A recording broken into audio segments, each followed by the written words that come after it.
I didn't want to respond because I had not heard from him, and though we spoke. Okay, we're gonna start with this while I sort other things out. Good evening, everybody. My name is Brian Dennis. Okay. Over the past couple of days, I've been receiving lots of messages, questions about the whole story that got on Instablog about my brother and his wife that accused him of rape in the UK. All right. So I just wanted to. I didn't want to respond because I had not heard from him, and though we spoke today, and he was able to provide clear context, all right, about the whole issue.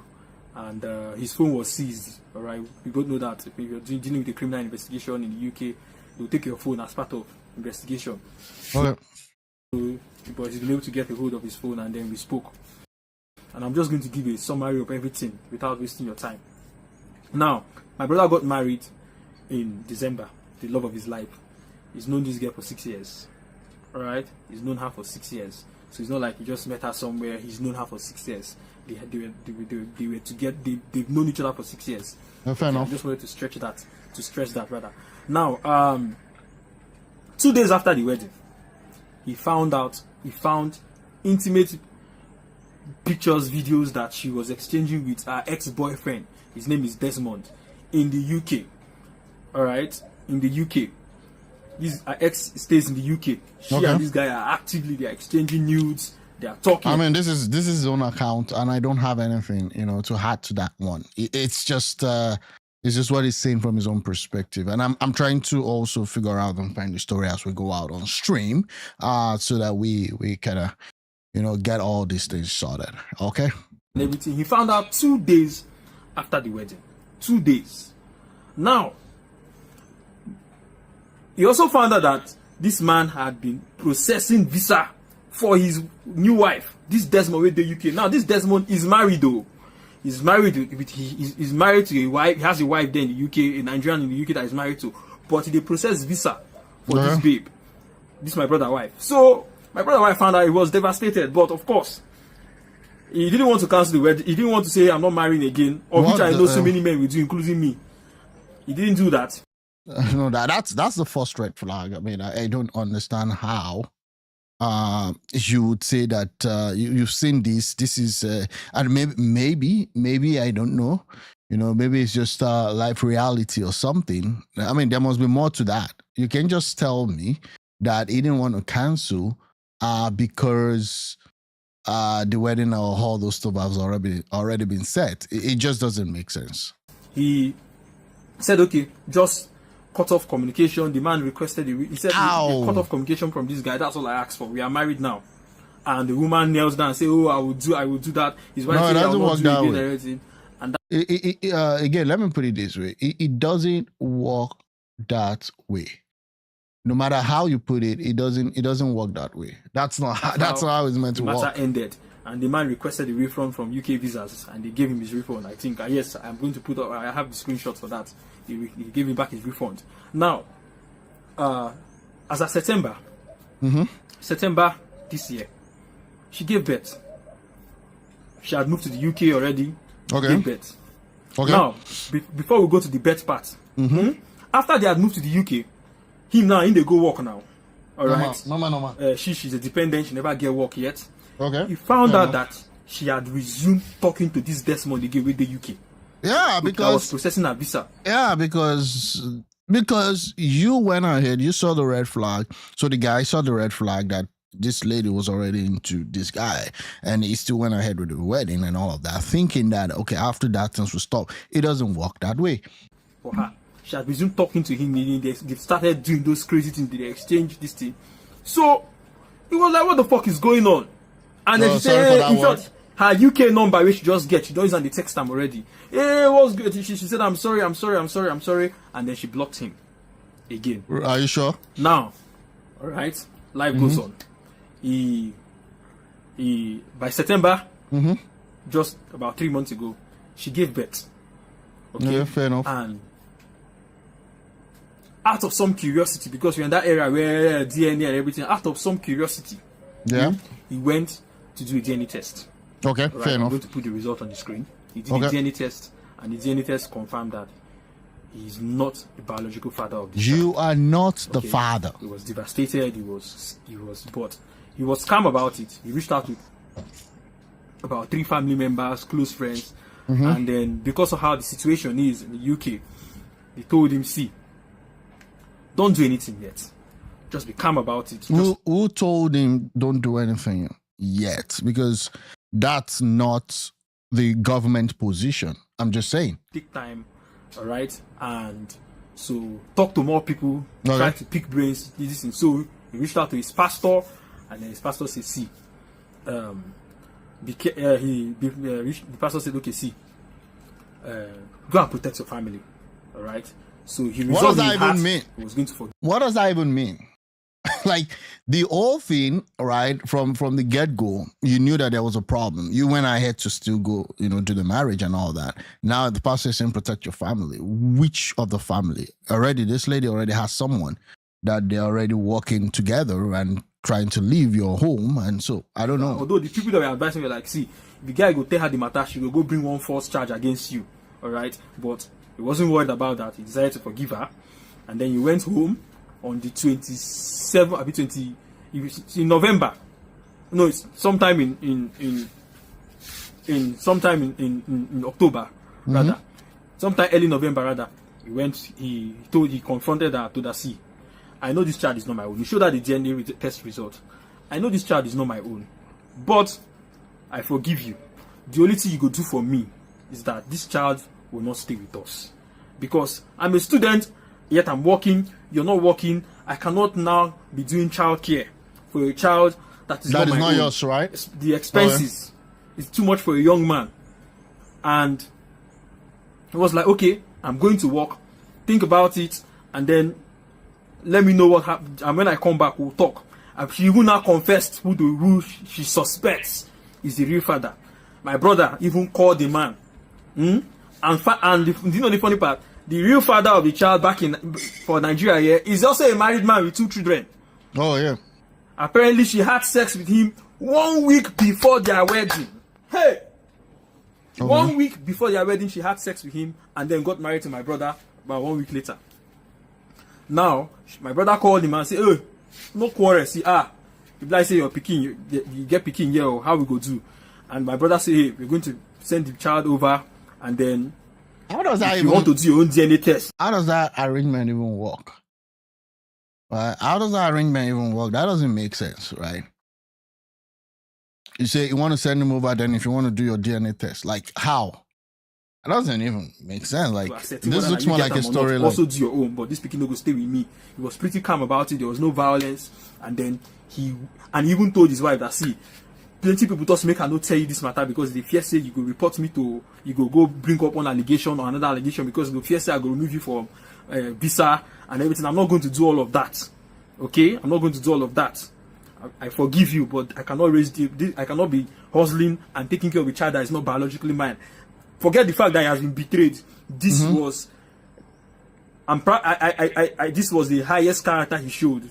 All right. Now, he went to work on the 27th of November. That was this 27th of November. He came back from work, and there were police officers in the house. Okay. And they arrested him, and these were the charges. He was taken to cell, and these are the charges: rape of an adult 18 plus. And this is the byline of the rape. Consent was given for sex. Okay, let's. But consent was not given to it for ejaculation. What the hell does that even mean? Yeah, this true story circulating virally early since December 2025 underscores the peril of unconditional forgiveness in toxic relationship as psychological research. Okay, replies predominantly falls the husband naivety over wife's malice, rejecting brother ex discourse on the dynamic. Exactly. Let's see. Okay. Consent was given. I mean, this is a story I just saw. It's not a movie. Consent for him to ejaculate. Okay. What the fuck is that? Yeah. Anyway, he was arrested. He spent 1 night in jail, and was granted bail. And the bail condition was that he should not near his own house until 26th of January. These are part of the bail conditions. Fucking crazy, yeah? Now, here's the twist. Okay? And I'm saying, we know this now because she came and confessed. Okay. Now, after my brother had confronted her about this child, you know what she did? She called, as he confronted her and went to work, she called her ex. Okay, that's the guy, this Desmond guy. Yeah. She called this Desmond guy. And now what did this Desmond, and told this Desmond guy everything. See what happened. Desmond and his wife. His wife. That's this Desmond that she's exchanging sensitive pictures with. She called him and told him and his wife. I'm not sure his wife knows that that the woman and the man they do. This whole thing seems not to be really true though. But again, this side is a true story. Is like, now this kind of thing they fear you. Something will go find one allegation, lay against them. He go just spend one night for sale. So by the time but why would the wife be supporting that? Come back from sale. He go calm down. Anything we tell him to do, he go do. So now waiting they run. So they don't jump for one of their person away from Nigeria too. Can you imagine? And we know this because she confessed it. She confessed to my brother. So they now told her that, see, here's what we are going to do. Okay. Now, I didn't state this, but when he found out that she was chatting with this same Desmond with her UK number, it got so bad that at a point, he said, okay, let me buy you a new phone. He collected that old phone and bought her a new phone. And there was one, bought her a new phone. Now, so when they tell this Desmond and his wife the matter of the accusation, the one way she don't catch her now, she don't talk and Desmond say, and the wife want to say, okay, they go Adam saying a coercive behavior, saying they coercive, and then she make she add rape. So they told her to do all this. In fact, she was so scared that she was like, this thing is looking very serious. They told her, no, say I just after one day go calm down, one justice and humble him. So didn't your own brother have a good lawyer? Like, I don't understand. Like, how would you know, all of this happened and he's now gotten like a restrictive order and he's a student. He's not even a citizen of the UK. I mean, I don't know. And she followed them and did this. And he was arrested. And these are the things that came after his arrest. He lost his job. Immediately, he was suspended from work immediately. Now, his DBS was updated. For those of you in the UK, you know what DBS means. I don't know what that means. A rape charge has been added to his record in the country. What that means is that he cannot work in some places again for his life. Just because of that charge. Now, and where he works before this charge happened was he works with children. He was immediately suspended. Of course, right, yeah. Sharp, no time. Now, he didn't have anywhere to go. He started doing Ogwaja work in the UK. They work for factory. They do this. That's what he was doing. Okay. Even that's what he's still doing up till now. Now, when the arrest had been done, he was granted bail without his phone. Of course, he had to be using people's messenger to chat to me and talk to me and tell me what's going on. All right. So she was now like, and in this report when she give police, she add the DNA. Now when my brother and the lawyer did this, they can't tell police everything. So even then they were like, met police were like, this kind of matter be this ejaculation without as in consent for ejaculation. No, but didn't they when they gave him all those orders, didn't they put? I mean, this looks more like a real life story, but I don't know. It looks more like his kid. I just saw it. I'm responding. All right. So, but bottom line, especially in a married couple. So, let me move forward. Time no day. So, eventually, it was even. So what we now know is that it was even the Desmond himself that sent the report to police. That got her a lawyer, sent the report to police. Now, as they were doing that one, have they granted him bail? Investigation is still going on. They now told her that, see, these two don't do your husband, so you don't lose your job. This thing, he go remove you from a visa. Of course, that's this is what we'll now do. They started planning how she will get asylum. They told her that okay, they will apply for asylum for her. They will add that. They came up with something that they apply for housing from housing council too. Then they said something very, very. That's crazy. Very crazy that that she will have to fake a phone call with somebody in Nigeria. Now she will record this phone call and then this phone call, the person will shout, say, Shebi, now you go report our brother to police. Anything make you come Nigeria, we go kill you. This was what they were contriving. as evidence they will use to apply for asylum. And we know this because she confessed it, because the matter don't reach where we are getting to it. Okay, we have 3 minutes more. Let's see how that goes, because this looks more like a movie script. I mean, just a netizen, right? Crazy how sinister people can be. Yeah. Jesus. Okay.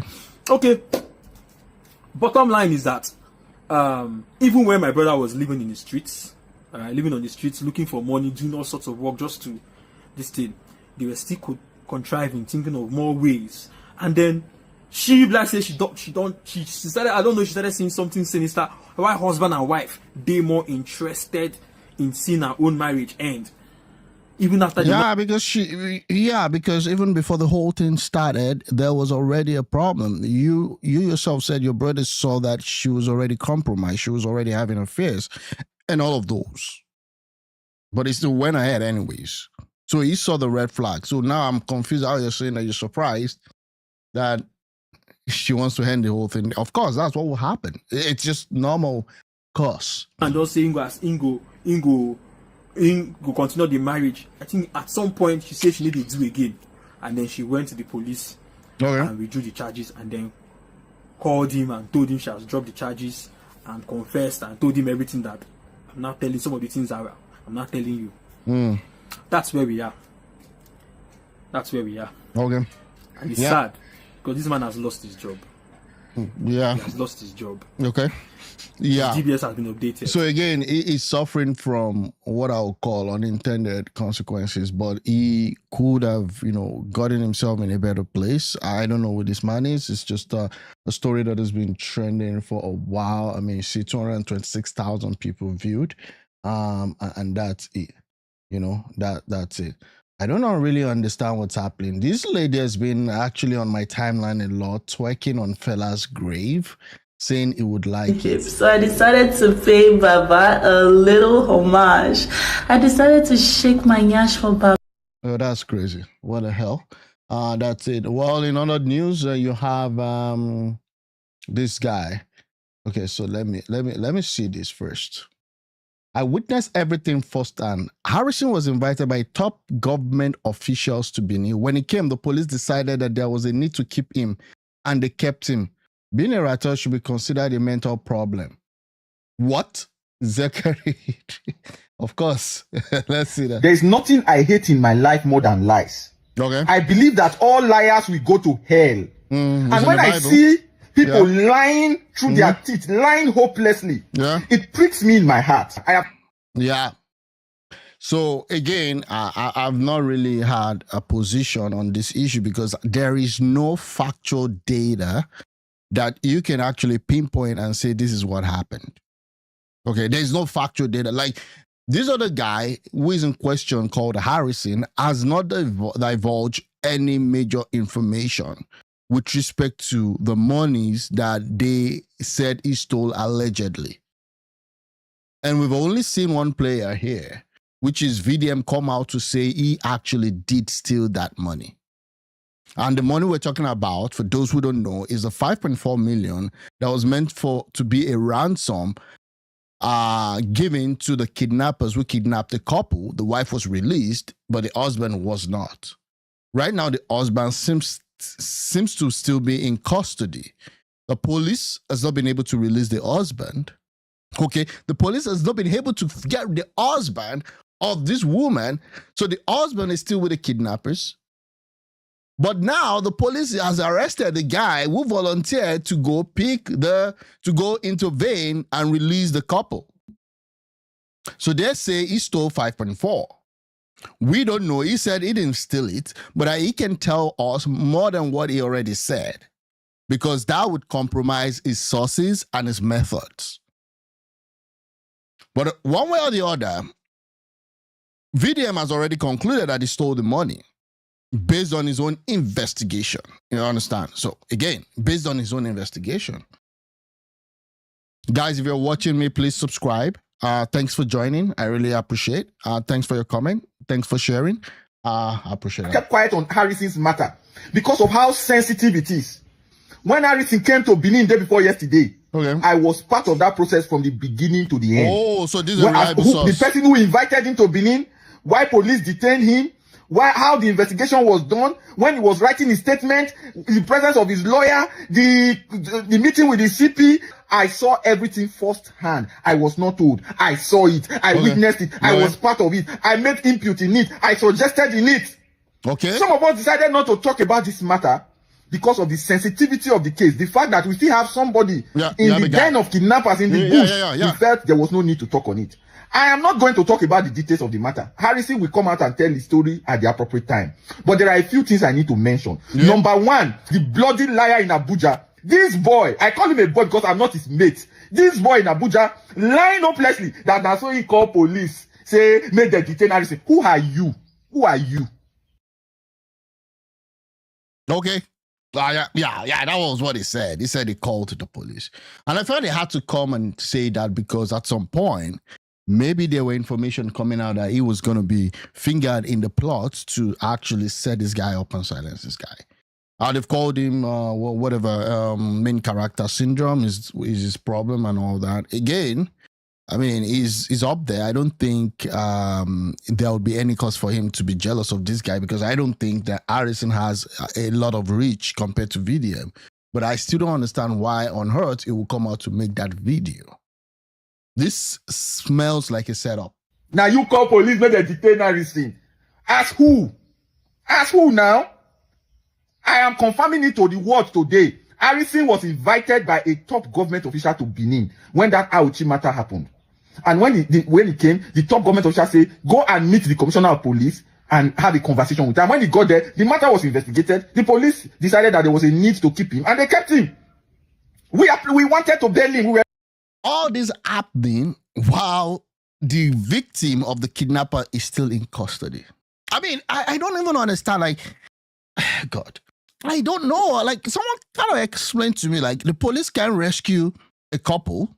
They have to be paying ransom, which is even like, you know, again, ransom is more like the last leg. Because when your policemen and your government officials and your politicians can't guarantee your safety, then you've got to actually do things your own way by trying to pay ransom, by trying to get an individual citizen, because this guy doesn't have an agent of the government behind him, this Harrison guy. So now the failure of government, year in, year out, individual citizens are now trying to cope with it. You first coped with buying generator. You coped with also digging your own well. You coped with also trying to put your potholes in front of your house. You put some stuff, matters into it so that your car will not get stuck in the pothole. You're dealing with so many things as a nation. The police can't guarantee your life and security anymore. So this guy who is the individual citizens, which I still don't know what really happened, and I'm not going to say he stole or he's not. People have come out to say he stole the money. Some people are saying that no, he didn't steal it and all that. I don't know. Like, I just leave it at that. But this whole thing itself, we've left the real matter, why the police can't secure life and property, to Harrison stole or Harrison didn't steal. It's crazy and it's absurd even on the face of it. Ready. And they kept him. He not passed like that. I cannot blame the police because I saw what the police saw. I knew I knew from what aspect the police were operating from. And I knew that, okay, the family of this person are aggrieved. The family of this person are worried. The family of this person still have somebody in the kidnappers den. It will not make sense to release Harrison. That is the only reason they did not release Harrison on that day. They decided to keep him. Being a rattel should be considered a mental health problem. Oh. Because it seems people don't think with their head. Oh. You say you are who are you? Like, really, who you be? Who is you? In the words of Odumeje, who is you? Who you be? You begin to harass people and insult people. What has Harrison done to you? When you were arrested in Abuja, when the EFCC arrested who arrested you the other day, Harrison was there for you. Again, like, I don't even understand why people are like, okay, because this person was there for VDM or whatever it's called, then he should be there. Like, you guys don't understand how this guy operates. He wants to dominate the media space in Nigeria. So whoever wants to rival him is going to go after the person. He punches down and punches up, depending on where things stand. And if he sees you're coming up, he's going to punch you down. And that's just it. So again, I'm not surprised. If people are surprised that he actually called this guy out, that he called for his arrest and all that, I'm not surprised. Again, it is what it is. It's a game and he's playing it.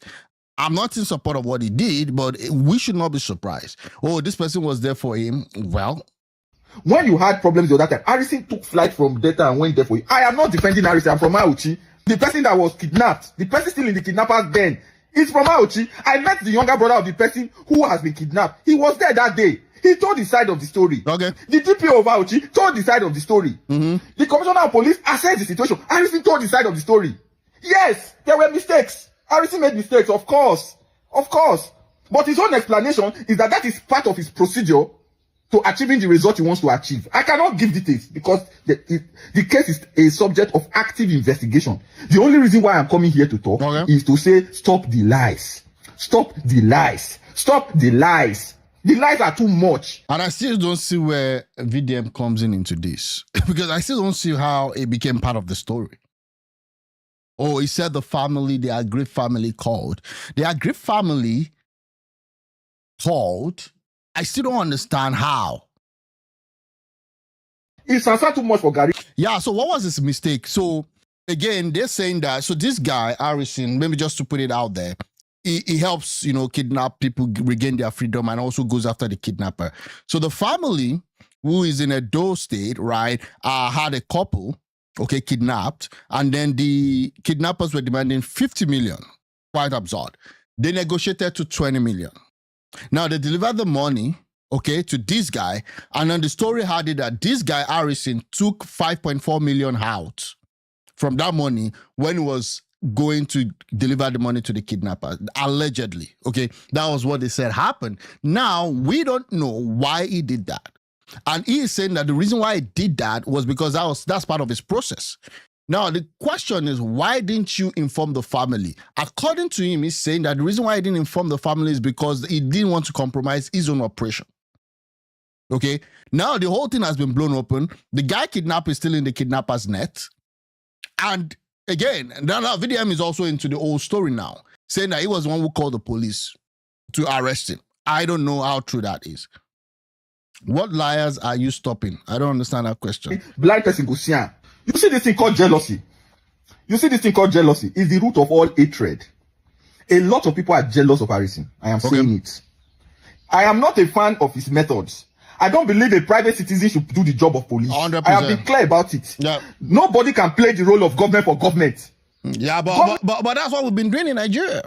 I mean, don't you take your children to private school? Don't you take your children to private secondary school? Because you can't even afford to get your child into a public school. Else, the first foundation of the life, if your child goes to a public primary school, just know that the foundation is already gone. So we are already playing the role of the government. You dig your own well. The government doesn't even have infrastructure to give you water. Now you plan your own security. That's why you buy a house in an estate. And even with that, it's not guaranteed. The Harisson TV host that died was living in an estate, actually. So again, we are already, doing the job of the government for the government. So right now, if you want to travel, you're going to get your own security or you fly. Is there. We voted you there to do your work. Exactly. No individual should do the work of government. It's because government is ineffective. That is why individuals are filling the gap for government. I went to Brekete family, myself and two of my friends, Mama P and Randy. And what my eyes saw, I have still not recovered from the psychological trauma that comes with it. What my eyes saw at Brekete. What this my two eyes see. I have still not recovered from it. Waiting ordinary president use the mouth talk, say they pass through.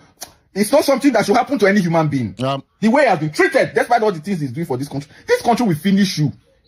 You want to fight for Nigerians? This country will finish you. That is the way they are. And when you fall, they will laugh, they will gloat, they will celebrate. Is Harrison a perfect person? No. But has he done some things right? Yes. Do the police have legitimate grounds to hold him? I think so, from what I saw. Okay. There's a disagreement. I did this because I wanted to do this. And you shouldn't have done this because this is this. Now be the disagreement. Again, I understand. Like, I'm not trying to actually, take the side of Harrison or whatever he's trying to do. But I think what he's doing, and that's my own theory, not confirmed, allegedly, and all that, is that it takes part of the money, releases the money, but it changes, the cash. There are ways you can actually trace money. Okay, there are things you can actually embed into money that will make you trace some kidnappers. Because how is it that when he goes into the forest, he's able to pay ransom, then get the kidnappers, then recover the ransom? Okay, so again, that's a question. Now, are we sure that the police, because there's no way you can be kidnapping people from in a state and you're telling me that the police is not aware of what is going on? How am I to trust the police that the police is not even the one setting this guy up? How am I to trust the police that the police is not trying to blow his lead off? Because if everything happens, maybe it's going to trace back to them. Nigeria is a place where anything can happen and everything does happen. So when you put all that together, there may be a super setup. Are we sure that the bandits are not working with a local police officer and is about to blow their cover off? Are we sure that the CP is not getting a cut from the ransom? I mean, let's be sincere. Let's not be so, like, don't be a rattel. That's what I want to tell you. Don't be a rattel. Like, you must be able to think 2 or 3 steps ahead. Yeah, Tinubu the dumb strategist takes Joe for Chris. I said everything happening in Nigeria today is politics first, then the people later. Tinubu's mind was, I'm going to secure 2027, then whatever happens, okay, happens. So it's already secured the bag for 2027 now. And again, things might change, okay? Things might change, I don't know, but I'm seeing the opposition. That's what happened. So are we sure all these people that are kidnapping people, do you think they don't have insiders in the hierarchy of the force? Let's be sincere with ourselves. So when I saw VDM saying he called the police to arrest him, I'm like, this doesn't even add up. Then this guy said he took some money, and the money he took was in the hotel, and as part of his own source and method, I don't know. Taking part of the money without letting anyone on the family know about it was Harrisson's big mistake. Yeah, but again, Highlander has been doing that over time and has been achieving 100% success. Now, I'm still waiting for his own side of the story. I'm still waiting for his own side of the story, because the problem is this, that what if not telling and I'm not defending him, what if not telling the family is part of the whole thing? Then number 2, again, is this. Why are we even, like, again, that's his own field. Okay, I don't know. I don't know if on a normal day, okay, that would even pass. But now the whole thing is blown open. The guy is still in custody. Are we even sure that that guy would not be killed as part of this whole thing? And as we speak, the kidnappers are even laughing wherever they are today. Because no matter what, that 5.4 million, even if they give the kidnappers today, they won't collect it because they will think that their safety is being compromised. Are we sure that those kidnappers are not even working with other officials of the government or other politicians?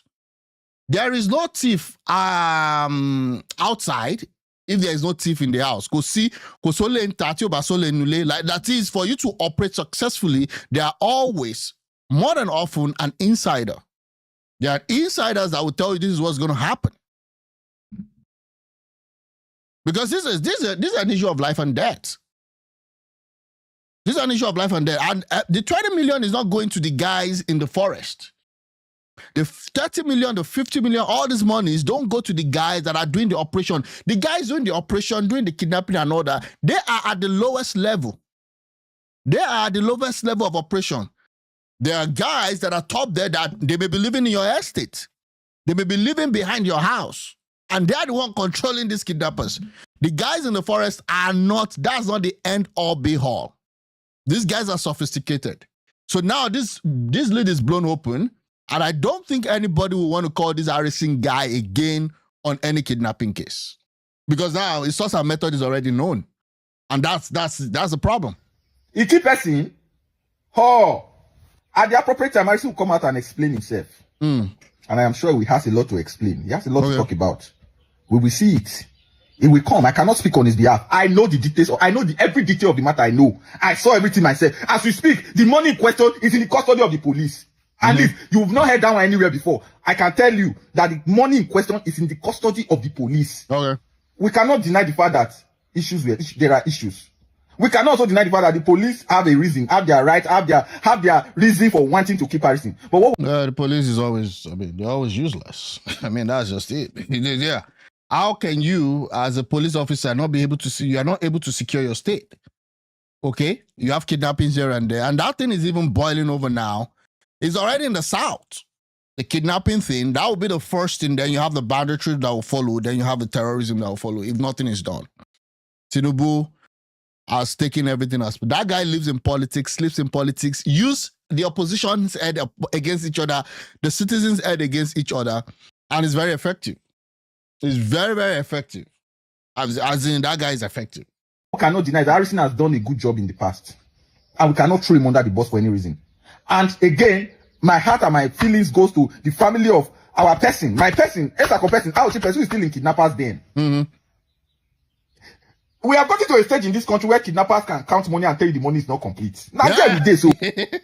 Yeah, 100%, right? Like, it's so bad that even kidnappers are doubting your integrity. Like, oh, you are the one, like all those comedy we see, like, don't be a thief, give me the whole balance. Like, how on earth? Kidnapper is not telling you the money is not complete, bring more money. Are you better today than you were last year? Is the country going in the right direction or wrong direction? Yeah, that's a good question. It's a two-way thing, yeah. But on the most part, the security aspect is worse than last year. Play. More than the follow content creators who are part of government but pretending that they are your friends, they are helping you. Foul. Wow. That's indeed crazy because I mean he said he called for the Harrison Gwamnishu is in the police custody in Benin, Edo State. He was arrested yesterday night. In all honesty, I initiated the call that led to his arrest. Okay. I think your position is wrong on this particular issue. Your closest to Harrison is clouding your sense of judgment, and I get it. You said VDM is spilling lies, but you have not spoken the truth. Instead, you are shielding the truth. Okay, this is a rattle. If truly Harrison took out the money, then Harrison was completely wrong to have done that. That's the highest gambling with a human life. I pray this is not the case, but I ask you, what if the man in the kidnappers then have been unalive due to Harrison's action? How and what do you want the family to feel after raising the amount the kidnappers requested? VDM built his brand on calling out people who have defrauded other people. Okay, like calling out people who have defrauded other people, like the way he called out GT Bank, right? The way he called out GT Bank, that GT Bank stole money from his mom, and at the end of the day, discovered that it was the mom that took the loan and didn't pay back. Again, yeah, VDM moves with the mindset of now only me supposed to if not, why crucify Harrison without seeing the side of him? Again, why would he even have to come out to do that video? Given that the guy is still in the custody of the police and he can't defend himself. I'm just saying. But again, it is what it is. I supported Bola Ahmed Tinubu during the last election because someone annoyed me with their bullying. Everyone has the right to choose who they want. Bimbo Akitola, who is this? I don't even know her. I like that they are speaking out low. Yeah, they think bullying will work. This man. You know, you supported the current president when he was running for office. Somebody annoyed me. Yes, I thought something happened. Nigerians annoyed me. Don't bully other people. Yeah. We have our rights to difference of opinion. Yeah. You don't like this man? Yes. You have the right not to like him. Yeah. You prefer this person? Gobbers, good for you. But then somebody, they bullied Auntie Joke to a point that somebody wrote something that was so... I don't have the words to describe it. Offended you deeply. So deeply. Yeah. And I now did this video saying, you know what? Yeah. Okay, so I'm going for the same person. Kill me. Okay, so is she saying she's going for the same person, not because somebody annoyed another person? Because the whole caption is kind of very wrong right here, right? Yeah. Kill me. Yeah. Let me see you kill me. Let me see you change my mind with your bullying. We need to stop it. We need to understand that we can never agree with everybody. Yeah. That's what makes us great. That's what makes us beautiful. Makes us different. Okay. So again, Nigerian case, you don't know how the way people think, the way people react, the way people make decisions is so interesting that you can actually be on the road trying to slay yourself for somebody else's interest. And when the time comes for them to make decision, they're going to throw you under the bus. E.g., case in point, Harrison. You could have actually left him alone. Why did you call him? If you know that it would be instrumental, if you know that it won't be instrumental. If we're all the same, it'd be a boring life, honestly. Yeah. Till tomorrow, you might not agree that he was the best person for the job. But at that point, that's who I wanted. Yeah. That's who I voted for. Yeah. And so that's what it's that same independence trick. That same, you will not take my voice away from me. You can't. Yeah. It's mine now. It's yours. Okay. Yeah, we're not gonna. Well, you can watch the full episode if you want. But again, it is what it is. Operation Catch Me If You Can. Nigerian ringleader of nationwide bank fraud and money laundering conspiracy sentenced to 20 years in prison. Serious scammer Oluwaseun Adekoya. Okay. Oh, this is FBI's handle, bro. See as them praise this guy with in guy name. This is FBI. Is this for real? Is this a real? Yeah, this is FBI. Okay. What the hell happens? Let me see. Let me see if I can get something on this one. So they've Adeseun Adekoya, Oluwaseun Adekoya. Who is this? AKA Brother, AKA Legendary, AKA Santa, AKA Santana, AKA Samila Banku, AKA Simaisin, AKA King Masin, led conspiracy that stole and laundered over $2 million by impersonating people all around the world. FBI Albany, that's New York, is in New York, right? Investigated the case and received invaluable assistance from numerous law enforcement agencies across the country. Read more about FBI investigation. Okay. The FBI post announces the 20-year federal prison sentence of Oluwaseun Adekoya, a 40-year-old Nigerian U.S. resident who led a nationwide fraud ring, stealing over $2 million by impersonating homeowners via stolen identities and fake IDs, as detailed in a DOJ press release. Accompanying images feature an official FBI news header and a code. Okay, from all that. Let me see if I can get any story from this guy. Serial scammer, bro. Serial scammer. That's interesting.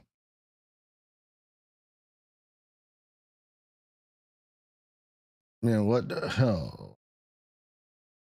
Oluwaseun Adekoya, scammer.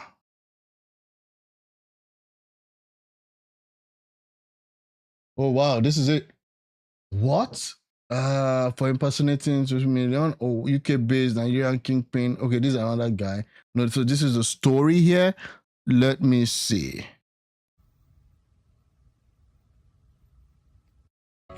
I'm in charge phone. Talking. If I've not started talking, okay, let me see that. Me, I no go say now pressure. This is a guy. Maybe only then they pressure. We said now all of us got pressure. Have you know because it works in that kind of area. Wow, let's see. Yeah. So it's so unfortunate. This our brother. Okay. Let me just read his charge to you. I'm coming on. Okay, so again, it's just talking about what happened. Cool. Okay, so that's fine. Go and do very good cause and earn good money. Why? Okay, that's fine. Talking about this thing, Dangote is calling out other people, saying that if you can afford a Rolls Royce, build an industry. Yeah, that's a good point. Let me see if I can see that. What is it? If you look at now, the Nigerian policy of before, during the military, everybody from the president downwards, everybody, they were all using Peugeot 504. That was the highest.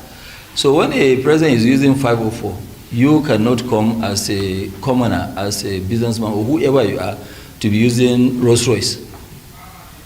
You know, if you have money for Rolls Royce, you should go and put up an industry in your locality.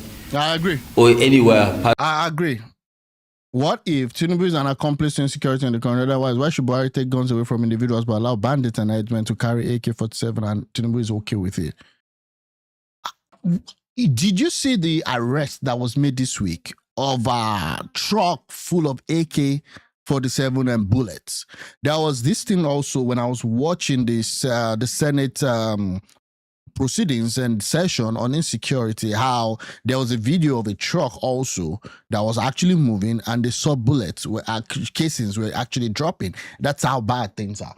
But again, let's talk about Dangote. Dangote is really causing a lot of rift in the world right now. Dangote has changed the whole game. Like, things are getting crazy because this guy alone, and again, you might not like his antics, you might not like his style, you might not like his strategy, but I think he's better than politicians that will steal your money and take it over to Switzerland, or steal your money and take it over to London, UK, aka Alison Desiani. Okay, this guy, even though he got some good favors from the government, has been able to make refineries work. NNPC refinery, we don't even know where that is.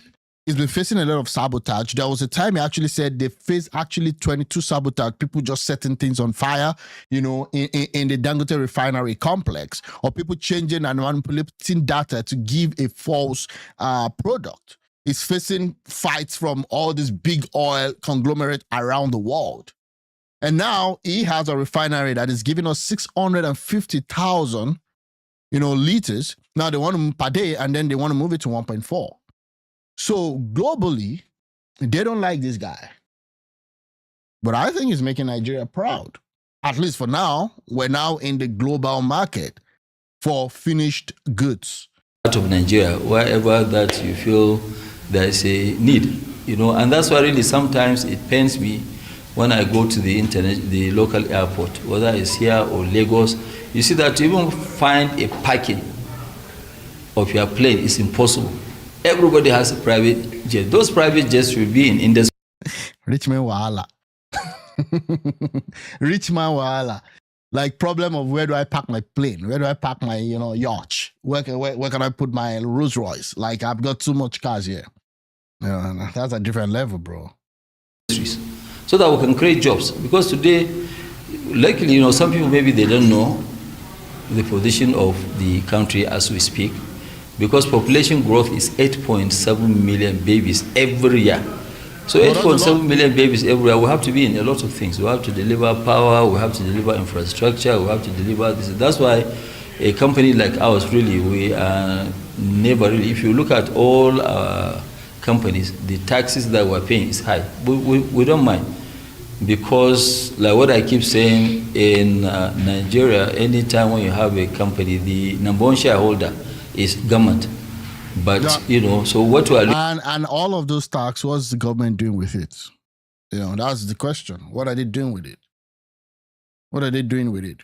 Looking for is that government should facilitate. They should give us, an enabling environment to do this. But then, we too, as corporate citizens, we must make sure that we pay our taxes. We must behave. So it's a partnership. I cannot be cheating my partner. So when government now give us the environment of making money, we should also be conscious about doing our own civic duties. That is to pay tax. Because if I pay tax, your children will be able to go to school. Your children will be able to go to hospital. None of us, really, we don't need to go to Cairo, London, or US for medicals. We do it here. Okay, guys, thanks for joining. Please, if you've not subscribed, please do subscribe to this channel. Thanks for sharing, for comments and all that. The demands on government is huge. So if the demand of government is huge, we must do our own bit. And we should stop calling for foreign investors. There's no foreign investor that will come here. The invitation of foreign investor is a domestic investor. What attracts a domestic investor, is good policies, good governance, rule of law. Once you have this, domestic investors will also be encouraged by the government to come and invest. Because some of them will say, no, it's just like us now. Before we say, no industry. Because people who previously invested in industry, they didn't really survive because smuggling, killing, textiles, like what happened to us in textiles. If we actually go back and think of what we did in textile, we had to sack 7,000 workers in one day because of the problem with the textile. But today, as we speak, we said that no, we must industrialize our country. Nobody will do it but us. So when we industrialize, a foreigner will now come either to partner with us or partner with any Nigerian. But we want to remove this perceived risk, the real risk, and also the perceived one. Because when you see somebody investing, then fine. It's like what I said to a lot of people. Have you ever seen somebody advertising for a restaurant? Nobody advertises restaurant at all. But you go and eat, the food is good, you tell somebody, that person too will go and try. So that's how we want to make our country.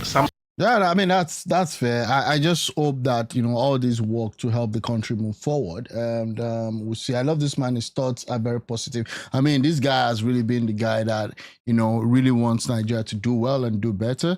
And we'll see how that goes. Let me just go back to what I was saying. So this guy, was arrested, aka brother. They even like $2 million. That's cheap. Yeah, exactly. I solved this case. Let's see what happened. This is the guy. Is it the one? I don't know if that's the one. But again, it is what it is. Let me see what's been happening in here. I helped Don Jazzy one day Cole become who they are in the music today, but today they've forgotten me. then you should have actually also helped yourself while doing that. Because it's just the way the world is. The world is not fair. Let me see what he's saying. So Emeka the Star. Hello guys. Okay. I'm doing this last video for Wandiko and Don Jazzo. Okay. They don't remember me. Anyway, let me try and help Wandiko if he can remember. Emeka, Martin's friend. Emeka, your friend. Secondary school, your mom home economics teacher. Don Jazzy, Chichi's friend. Your Liberian girlfriend's younger brother's friend. Okay. Same secondary school. What the hell? Yeah. If you don't want to help me out, child, I'll be fine. What? Bye, guys. Emeka the Star. I don't know who this guy is, but again, it's what it is. VDM sent money to this guy who accused HARISSON of taking money for the ransom. Yeah, but the money that was sent, this was in October, so I don't know how that works. Maybe people are saying that yeah, he has kind of works with VDM as part of his gang. Let me say that. I was there this morning. See my Rose go gym. I also say something hits my account. I say, what did happen? I also say my big brother for the game. I say make a whole something for my birthday. Thank you very much, VDM. Okay. I appreciate you. So this is the guy, just for those who don't know, this is the guy that actually came out to say that he and VDM were actually involved with the HARISSON guy that was arrested. So they've got some good relationship way before. So we still don't know what's up. Talking about Tubaba, Natasha, and Annie. So this is Annie out there. She's posting this on his timeline, on her timeline rather. She was partying, despite the fact that Tubaba is facing whatever he's facing. I'm suggesting that Tinubu should allow some equipment to get into the hands of some credible youth group or vigilante group in the South for us to have a fighting chance. So yeah, I do agree with that. Like, you should be able to defend yourself. That's just the minimum. Okay, this is Annie partying. I don't know what message she's trying to pass across to TUFACE and the new wife. I still think, that this whole thing, this whole arrangement, kind of have some K-legs, but we'll see what happens. TUFACE has said people should stop and cease fire, that we should all cease fire, and that Natasha is getting death threats. I don't know, where that is coming from. If there's a credible death threat, then you should pursue it, to the full extent of the law, as the law allows. Again, that's that about that. Let me see this one. President Tinubu, come and help me. Why? Lady in France cries out for help after French government came to take her kids from her and accuse her of not being okay. What? They asked me a question. I said to take my baby. You are taking me. Okay, Ali. But they told me that I must my baby. And if I put her there, they are going to take me. I'm not saying President of Nigeria. Tinubu, il a dit tu n'es pas gentil. Tu n'es pas vraiment quoi. Parce que tu n'es pas à parler. Yeah, I mean, I don't know if she's all right. They say you are not good. I haven't got there. When I come to Nigeria and I shake you, I tell you the truth. Who's supposed to be and who's supposed to stay? But you stand as a father, you say, for you to kill this one, I will stay. They say, no, I will die. Oh, no, I don't think she's all right. I don't think she's all right. So they want to collect the kids from him. Yeah, we'll see what happens at that. Okay, this guy has a different opinion about Reno Omokri. Reno Omokri is proving himself more patriotic than many of his loud critics. Okay, let's see what is it. And strong takes and very abusive mentality on people. You just feel like, oh, I hate this person can never become my president or whatever. But no, that is to tell you that time can change. Okay. Time can change. And the person you thought was the devil can later become not the devil, and you are willing to work with the person. The person you think is the devil can later become not the devil, and you're willing to work with the person. That's not the problem I have with Reno Omokri. Reno Omokri works based on a narrative. He has a goal, he has an objective, and he wants to achieve that. Yeah, fine, he promotes Nigeria in a good line, but there are some times also that that he has actually a vendetta, or again, he changes his core belief, because I still don't see the sequence. Like, there's no consistent ideology with respect to some of the stands he takes. So why would you come out and call, this person a drug baron or a certificate forger, and then all of a sudden you change all that whole thing just because the election is over? That means you never believed that in the first place. You were just doing it for politics. And what you're doing right now, random mockery, you're also still doing it for politics. So again, what are your ideologies? What are your ideals? The fact that I promote Nigeria in a good light, okay, I agree with that one. But again, the fact is the person himself, random mockery, okay, has not really been consistent. And I'm saying it here. None of you will market Nigeria like Reno. None of you will. See the guy is laughing. None of you here. No, but not me. Nobody here is as patriotic as that man. Okay. It's the fact. It's the fact. Irrespective of who is in power. Irrespective of who is in power. What do you think, guys? I don't know. Reno has always been patriotic. Reno has always been intellectual. Reno has always given proper debate, intellectual debate, back with data. Okay, I mean, I guess this is maybe that's a club or so. Yeah, so that's it. Okay, so Daniel Rega or whatever. Lagos to Abuja, 1 hour 20 minutes cost 126. Lagos to Anambra, 1 hour 10 minutes cost 336. Okay, Lagos to Yola, 3 hours 15 cost 336. Meanwhile, the same Lagos to Enugu with just 1 hour 10 minutes cost 336. It costs more to travel to the southeast. Why? And it's even funnier that this island belongs to someone from the southeast. And don't tell me it's due to festive season. That's not just a justified case. If bandits and terrorists can repent and be enlisted in the military from the north, why shouldn't Reno, a disgraced country? Yeah, I mean that's a fair way to look at it also, right? You can come in and do that. And someone is pointing out Buala's stuff, says that the human brain is unique and miraculous. It works and functions optically 24 hours a day, it's 365 days a year. Until you join the APC, then it stops working. Okay, let's see what's happening. I mean, how on earth would Buala come out to say this? He says that they cannot track the criminals because they use Starlink. Starlink is this satellite tool that provides internet. I mean, that's really on TikTok, these guys are brandishing the amount of monies that they received as monies that, as ransom. They're everywhere on social media. The intelligence agencies are unable to track and trace those guys, but they're easily able to pick up an average Nigerian who's frustrated and angry at what the Nigerian government is doing. Let me give you one scenario. There is a regulatory body in Nigeria that has the database of Nigerian people and their phone numbers, right? There is also a body that deals with internet service provision, where if you are using an internet service that is covered within the sphere of Nigeria, we can trace through the IP address where you are, isn't it? Mm-hmm. If you are using Starlink, we cannot trace it. That's a lie. That's a lie. You know why? Because for you to even have Starlink operate in Nigeria, there are certain regulations, there are certain approvals, there are certain things you get. So you can say because this IP address is coming from this place, we cannot track it. You make it part of the reporting requirement for Elon Musk to provide to the government. You have this thing coming from this part of the country. They are using a phone or they're using a computer. There is no way you're telling me that you cannot track that. I'm just saying. Because Nigeria, Starlink is not registered in Nigeria, it's in the space. That's the problem they have. No, it's not in the space. Starlink is registered in Nigeria. For them to be able to operate in Nigeria, there are some requirements. And you know why I know that?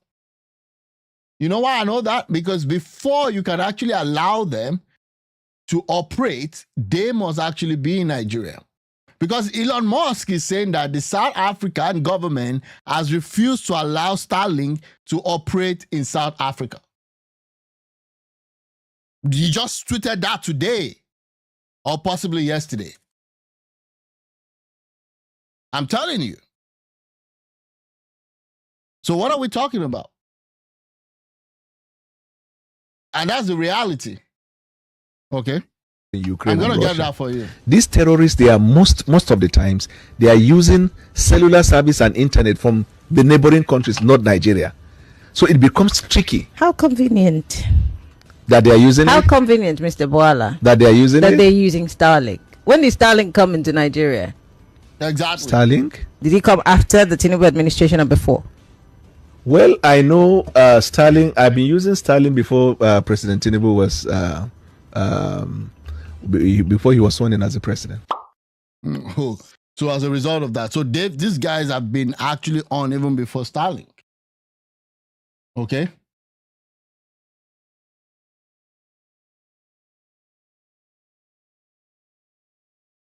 This is not a good news. The US has decided to stop issuing and renewing visas for people who work in fact-checking, content moderation, trust and safety, or related activities like combating misinformation or disinformation. The US now views it as censorship of Americans. Wow, this is another news. There has been a very, very, very hostile stance against immigration since Trump got into office. And he's been going after whoever he can go after. Why is the disgrace economy never get better? Because the government will always be used as benchmark for any equally bad new administration. Excuses and comparison each time. Yeah, they're not pulling their weights. They're not pulling their weights the way they should. And that's quite unfortunate. That's quite unfortunate. Yeah, we'll see what happens. Okay. Let me see. I've got one story here that I actually want to talk about.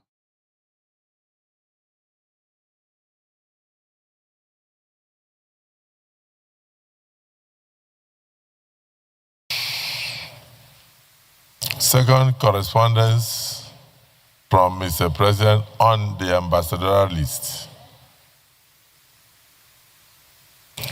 Distinguished Senate President, request for confirmation of appointments of non-career ambassadors to high commissioners designates.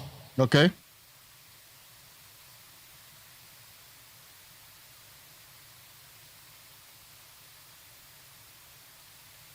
Oh, yeah, I want read now. Subsection 2C and 4 of the Constitution of the Federal Republic of Nigeria 1999 as amended, I am pleased to present for confirmation by the Senate the underlisted 31 this time. The other one was 34. 31 nominees as non-career ambassadors stroke high commissioners designates.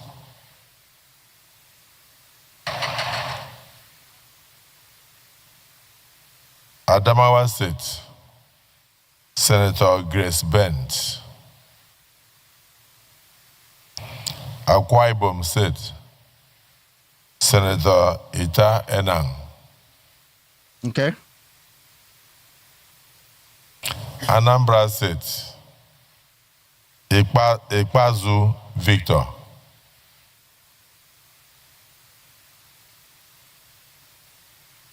Anambra State again, we have Nkechi Linda Ovochukwu. Bauchi State, we have Mahmoud Yakubu.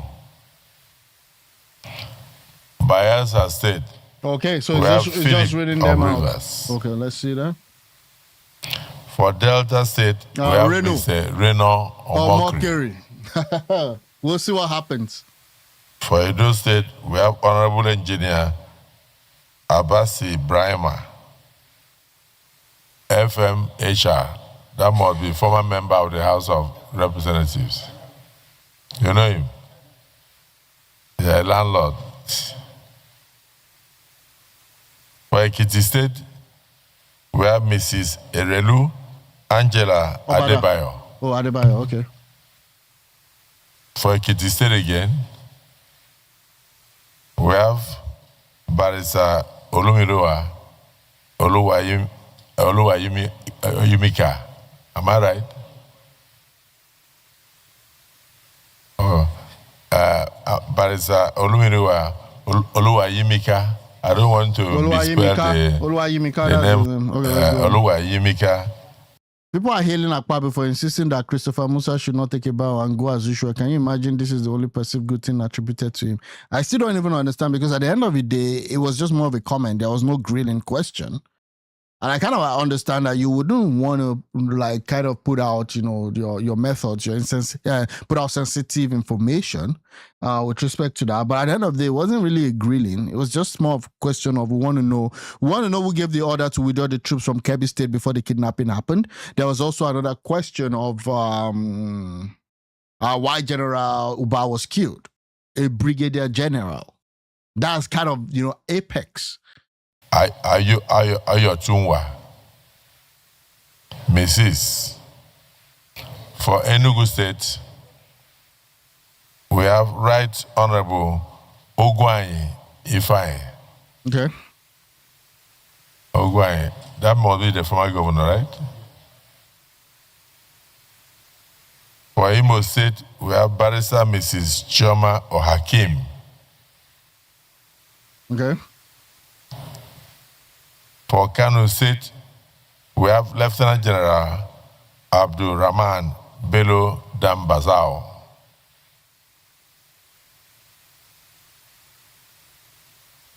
For Katsina State, we have Honorable Tasiu Musa Maigari. For Kogi, we have Alhaji Abubakar Sanusi Aliu. Wow. For Lagos State, about half of our churches, we have house and Olufemi Pedro.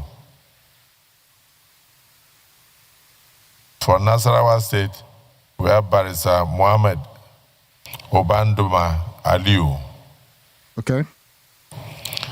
For Ondo State, we have very distinguished, very dark man, Senator Jimo Ibrahim, PhD.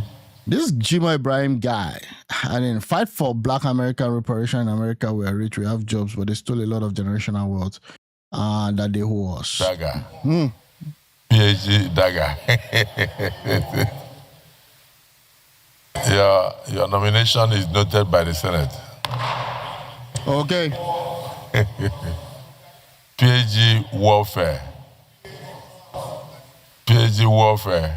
Daga. I mean, I guess the world is not fair. Reparation, I don't even know if I have any. I mean, the debate is always, going on with respect to reparation. Reparation is just saying that for all these years of, exploitation, pay us something back. I believe more in uplifting people, though. If I take your seat. For Ondo State again, we have Ambassador Joseph Shola Iji. For Osun State, we have Femi Fani-Kayode. Okay. For Osun again, we have Professor O Adewole. For Oyo State, we have Ajimobi Fatima Florence. Is that the daughter of Ajimobi? For Oyo State, we have Lola Akonde. For Plateau State, we have Yakubu Gambo. The whole world is in America. Oh, really? Anyway, sure let me read that? it correctly. For Plateau, we have Yakubu N. Gambo, in case there are two. This one is N.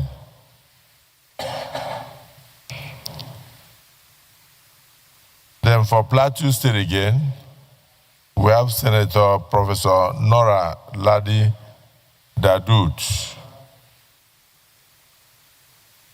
For Rivers State, we have Onweze Chukujinga Okocha, Senior Advocate of Nigeria. Okay. For Sokoto State, we have Dr. Kulu Haruna Abubakar. For Taraba State, we have Right Honorable Jerry Samuel Manwe. Okay. For Yobe State, we have Adamu Garuba Taba Nagri. Let me read that again. For Yobe State, we have Adamu Garuba Taba Nangri. Whilst I hope that the Senate will consider and confirm the appointments of the nominees expeditiously, please accept, distinguished Senate President, the assurances of my highest consideration. Yours sincerely, Bola Ahmed Tinubu, President, Commander-in-Chief, Armed Forces of the Federal Republic of Nigeria. Yeah. This second list again is referred to the Committee on Foreign Affairs. Foreign Affairs, they're going to decide. Hopefully something comes from that. Yeah, I'm seeing questions on reparation. Again, I have a different opinion about that and all of those. Reparation is just you saying that you should be indemnified for the years of slavery that our forefathers went through. Not my forefathers, because I'm not a descendant of slaves in the United States. But then even in the same argument, you're saying that the whole world is benefiting, from that. And we've had blacks also benefit from that. Possibly maybe some of the blacks benefiting even from the U.S. exploit and U.S. growth today were part of those people that, sold other people. You need a reparation in Africa also because they colonized us. Yeah, again, I think the way you could actually, do stuffs with that, Samson Joel, welcome to the show, is that the world is not fair. Okay, the world is not fair. If I'm pursuing reparation right now, and I forget that I have black politicians here doing even worse than what the colonial master did, then how do you even square that? Again, one of the reasons why I think, number one, for you to rise, okay, you've got to also demand so much from yourself. Remember, Israel as a country was also in slavery. Israel as a country went through the Holocaust, but they've been able to manage themselves to control the world, one way or the other. We took the world to come together and fight, and now the world is giving up and is satisfied with their stuff. No. Again, if you want to fight, you must be able to get to a status where you can fight. Else, according to what the Bible says, you start a fight, you get into the middle of the fight, you don't even know how to, move on with the fight, and now you're calling for backup. Now, by the time you call for backup, you see that there's nothing there, then you've made a big mistake. I think we have to take responsibility, number one, for our own homeland. And as a result of that, we have everything it takes to be able to face the Western world and do well on our own accord. Again, I'm going to leave it at that and move on. There's still a lot of stuff I want to get to. There's been a lot of question and battle with respect to, all this stuff that has been happening. Peter Obi has this to say just now. Let me see if I can bring it here on the screen. So this is what it's saying. Helping inmates in knowledge and skill acquisition. Okay, so Peter Obi is here again. I love the way he tweets. I don't just love the way he runs his political parties. Okay. Helping inmates in knowledge and skill acquisition. Today I was approached by representatives sent by inmates from correctional centers across Anambra. They delivered a letter outlining their needs. I was approached by representatives sent by inmates from correctional centers across Anambra. Did they send the same letter to the state governor? I'm just saying. They explained that the National Examination Council is working to assist inmates by allowing them to participate in ongoing exams, provided that the fees are paid within agreed time frames. Without payment, the inmates will be barred from continuing beyond Monday. Unfortunately, funding remains a major challenge. They have reached out to several institutions for support, but all have declined. I was deeply moved by their appeal. According to the figures, they provided a total of 148 inmates. A total of 148 inmates are registered for exams. Okay, 15, okay, all of that. Cost is 30K, okay. Total is 4.7 million. That's easy. That's easy to raise. I write to representative on Monday guaranteeing the fees will be paid so that the inmates can sit for exams. What does this even mean? Earlier in April, I had the honor of visiting California State University, Sacramento. I was inspired by the university's transformation program, including Guidance Scholars Program, which supports children from foster home and this and that. My concern, however, extends beyond Anambra State. Do inmates in other states have access to similar opportunities? Many who end up in correctional centers turn to crime due to lack of education. These centers are meant to be places of reformation, and a key component of that mission is to provide opportunities for learning skills Learning and skill acquisition. Okay, blah, blah, blah. These young men deserve a real chance to turn their lives around and become productive member of the community. This is a very laudable initiative. I think take care of actual school for school children first. The problem is in Nigeria, the way I will put it is that there's a lot of reforms that needs to be done. A lot of reforms that needs to be done. I don't even know which one, because when you take it, it's just a lot. The prison is there, power is there, local government reforms is there, security is there. And I keep wondering, we already had presidents in the past. We had different presidents coming in the past. Nobody has been able to sit down and give an holistic reform that would help the country grow. Holistic reforms. And that's why we're where we are today. Quite unfortunate.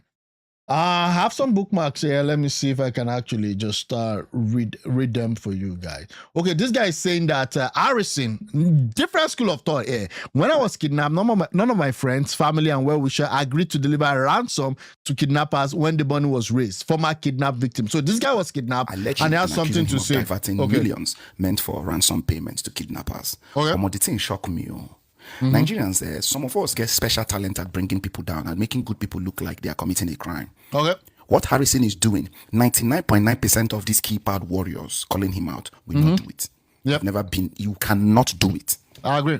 What HARISSON is doing. As somebody who's been kidnapped before, 10 years ago, majority of my friends disappeared the day I was taken. Even when my family were not close, even when they brought money, we're looking for people who I call my friends to come and give to kidnappers. None of them volunteered to. Only one person. And that one person, that was the reason why I'm here today. Okay. So HARISSON is just that one person risking his life. Do you actually think rescue operation is cheap? I really want to know. Do you think reconnaissance is cheap? As a GIS analyst, I know how much it costs just to do phone tracking alone. To track last location, call logs, then to now get geolocation of a particular phone. You know how much recon costs. You know how much gear costs. You know how much logistics costs. You know how much operation costs. It costs a lot of money. HARISSON is here busting his ass. HARISSON could have actually turned this into a mercenary business. There are mercenaries who are all over Sahel Africa. Look, they are guns for hire. They can eradicate this whole mess going on. You know what? Okay, let's talk about that mercenary. Okay, yeah, I agree with that. The problem with insecurity in Nigeria is not as complex as these politicians and these people make it seem to be. And it's not also that easy. The problem is that we in Nigeria were saddled with various complex relationship in our lives and our culture. There's a tribe, there's a religion, and all that. That is actually what makes it more complex. And that's it. All this security issue can be solved within 2 weeks, max 2 weeks. One of them, Black Waters. You know how much they cost? HARISSON is here risking his life, a civilian, going into your bushes, procuring drones. You know how much drone costs? And that's why that's the problem. That also, again, is the problem because we have a failure of a state. For him to be doing that's a failure of a state. Let's see. UAV systems, do you know how much it costs? Multispectral cameras and LiDARs are over $100,000. Depend on the size. HARISSON is here busting his ass, doing things your politicians embezzled billions of dollars and living abroad to do. People are jackballing every day up and down. HARISSON is here trying to restore sanity, fighting, risking his life. And the thank you will tell him is to come on social media and say HARISSON embezzled 5.4 million. You really say you pay HARISSON. You know if you pay anybody money, make it take in life, go bush, go try to help you negotiate release of your person. So if you're so good, leave HARISSON out, go and release your people. Make HARISSON they go. HARISSON can easily use his situation right now and secure stay for any country when he did. I agree. And leave Nigeria to rot. Or he's just that 1% that is fighting to make sure that you are safe. Nigerians would just like to find way to bring good people down. Yeah. We just find way to bring good people down. And it's very... Yeah, the federal system of government is bedeviled with corruption, tribalism, nepotism to reduce this problem. Yeah, there should be regionalism so that... Again, I don't even understand why this regionalism problem is a big one, that the government can't even do it. Let everybody have their own region. Southeast, South-South, Southwest, North-Central, North-East, Northwest. Let everybody has their own region and they can decide on how they want to further their lives. But no, because it's easy, when you put all the power in one bucket. Bad. Yeah, I mean, that's a fair point. But the problem again is, let me see what people saying under his comment. Yeah, when VDM and his men saw kidnappers they ran away, then later came to do video, but Harrison is showing workings. Okay, let's see. Financials of kidnapping are not happy with Harrison. The police is not happy with Harrison, and other activists are not happy with him too, because they are supposed to be at the forefront. He is, but they can't. Kidnappers, the money no complete. Victim family, Harrison, hello, police. Harrison has defrauded kidnappers. Police officer, take 2 men, arrest that guy. How dare he defraud kidnapper? Police to kidnapper, sorry for what happened. He has returned the money. Wow. He has returned the money. Yeah. Hi, Akim, welcome to the show. My question is, if it is easy to detain Harrison over this matter, what about the million policemen that have been extorting and full evidence everywhere, which will still come on the media to call and create awareness of the officers working freely? I knew Harrison when he used to recover money fraudulently obtained by policemen. I also wonder the kind of courage he has. Unfortunately, he has shown on the radar of the mafians. Now, why them activate VDM to bring him down? Only a baby will not know VDM is a government agent. Okay. That's at Skillful Laker. Okay. Yeah. To all of you saying, what if they kill the hostage? I hope you know the kidnappers can still kill the hostage even after delivering the ransom. I mean, we've seen issues of that happening. Hello, guys. Welcome to my show. If you've not subscribed, please help subscribe, like, and share. Thanks for the comment. Also, I do appreciate it. Yeah. What if your friend who agreed to come deliver the money took part of the ransom? Where do you think you will be now? If you needed money to cover logistics and expenditure, you should have stated that to the family. I don't think that 5.4, and this is me, I might be wrong. Maybe it comes out 6 months later to say, you know what, I actually stole the money. Maybe it's going to come out to say, oh, I actually stole. But something within me says that I don't think he stole that money. And I might be wrong. This is what I think is happening. I think, and this is me, I think he took the money as a way to have an edge in his operation. Because how on earth would you think taking part of the money that should be delivered to kidnappers who on a normal day should even be neutralized and killed anyways is a good thing? And for the kind of rich that he is, 5 billion is a very, very small money for him to have kept from that operation. So I don't think that he actually did take that money for whatever reason. Now, there's the problem of carrying the family along, because he should have told the family this is what it is. But he says that he cannot divulge why. VDM is known to be selfish when it comes to anything that makes news. He likes to jump in to hijack or stretch controversies unnecessary. Well, nobody could have said it better. Nobody could have said it better. Well, we'll see what happens. We'll see what happens. We'll see what happens. So this guy was actually kidnapped, and he said his family members came. Okay, this guy, I don't really understand the value that this guy actually gives to the society. But again, you know, the algorithm and the internet has been set in such a way that if you cannot maximize controversy, you're not going to be seen in so many timelines. They want the engagement, and that's why you would expect that we'll get to a situation where in Nigeria, or even globally also, that people that make the loudest noise, even if what they're saying doesn't make sense, will be the one to rule the algorithm and rule the internet. And that's the reality. So, Gege, let's see what he has My advice to Harrison, Ogwashuku, and Nigerians.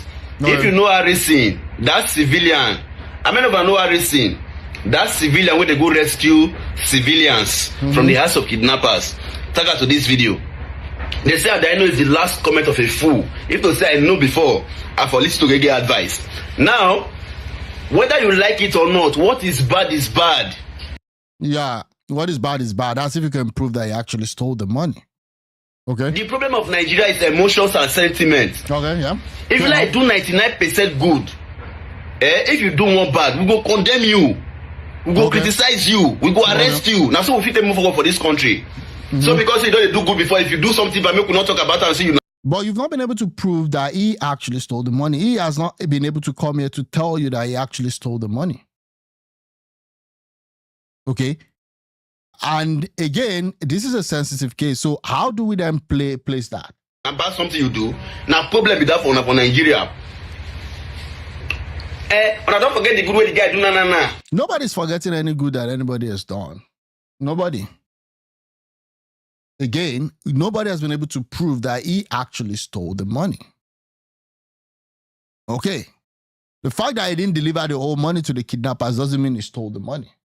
He has not come out to say that this is what it is. He said he cannot divulge, and I'm going to stay with his testimony until there is a compelling report against that. Now, you can have different ideas that, he should have told this, should have done that, but he has not come out to say actually stole, and the police has not come out to say the official investigation, he stole that money. But everybody has jumped online to accuse him either this or that. We say for you, they rescue people, they rescue life, they go enter forest. We know. That's why when he do good, we not praise her. We praised him. We honored him. He was appreciated. Even though just send money that time, now you can't do bad. You say they not criticize and say because he don't do good before. Nigeria people move forward with that mentality. I've never addressed this issue before. But as a prominent figure in this state, NNATASHA said it's a dead hand. I'm a dead hand. As a prominent figure in this state, I need to address it. We're not really men who get money for this state. So if something happens to the masses, I should be able to address it. What is he talking about? You know, men who get money for this state. They sell ransom money for you. You come up 4.something million from inside. Now stealing me that. You stole. If you do good for this country, we go praise you. We go honor you. We go appreciate you. But if you do bad, if you do 99% good, you can't do only one bad for this country. I go condemn you. I go criticize you. I go arrest you. They don't aware. Okay. In front of the ring light. Right, in front of the ring light. Yeah, that's it.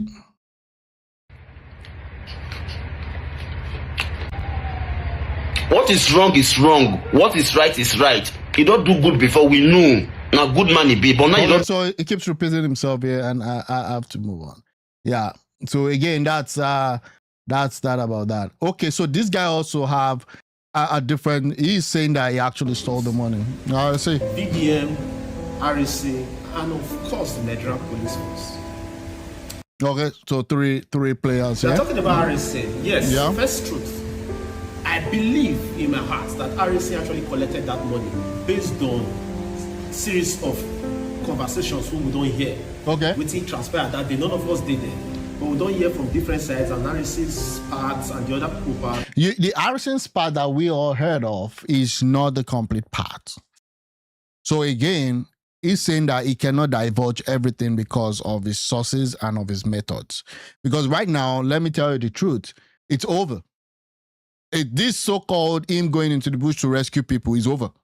I don't think, and I might be wrong again, but I don't think that there's a coming out of this. Because right now, he cannot continue doing what he's doing. So I would rather have a police force that is effective, that would even prevent kidnapping, not going to rescue victims, that would prevent kidnapping from happening in the first place. We don't hear. For me, I believe HARISSON collected that money. Now we all know, yeah, he said he collected it, yeah. That's first truth. The second truth, VDM, how VDM came into this particular matter, I don't know.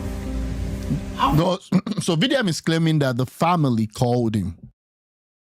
The family of the victim called him. We don't know if that's true, but that's the way he got into the whole matter. VDM content begin one turn the public against HARISSON for whichever reason, I don't know. But right now, VDM, they try to save face because he doesn't say, okay, some backlash on the day, they try to save face. I saw his video this morning. He talk about saying, he done because of the family.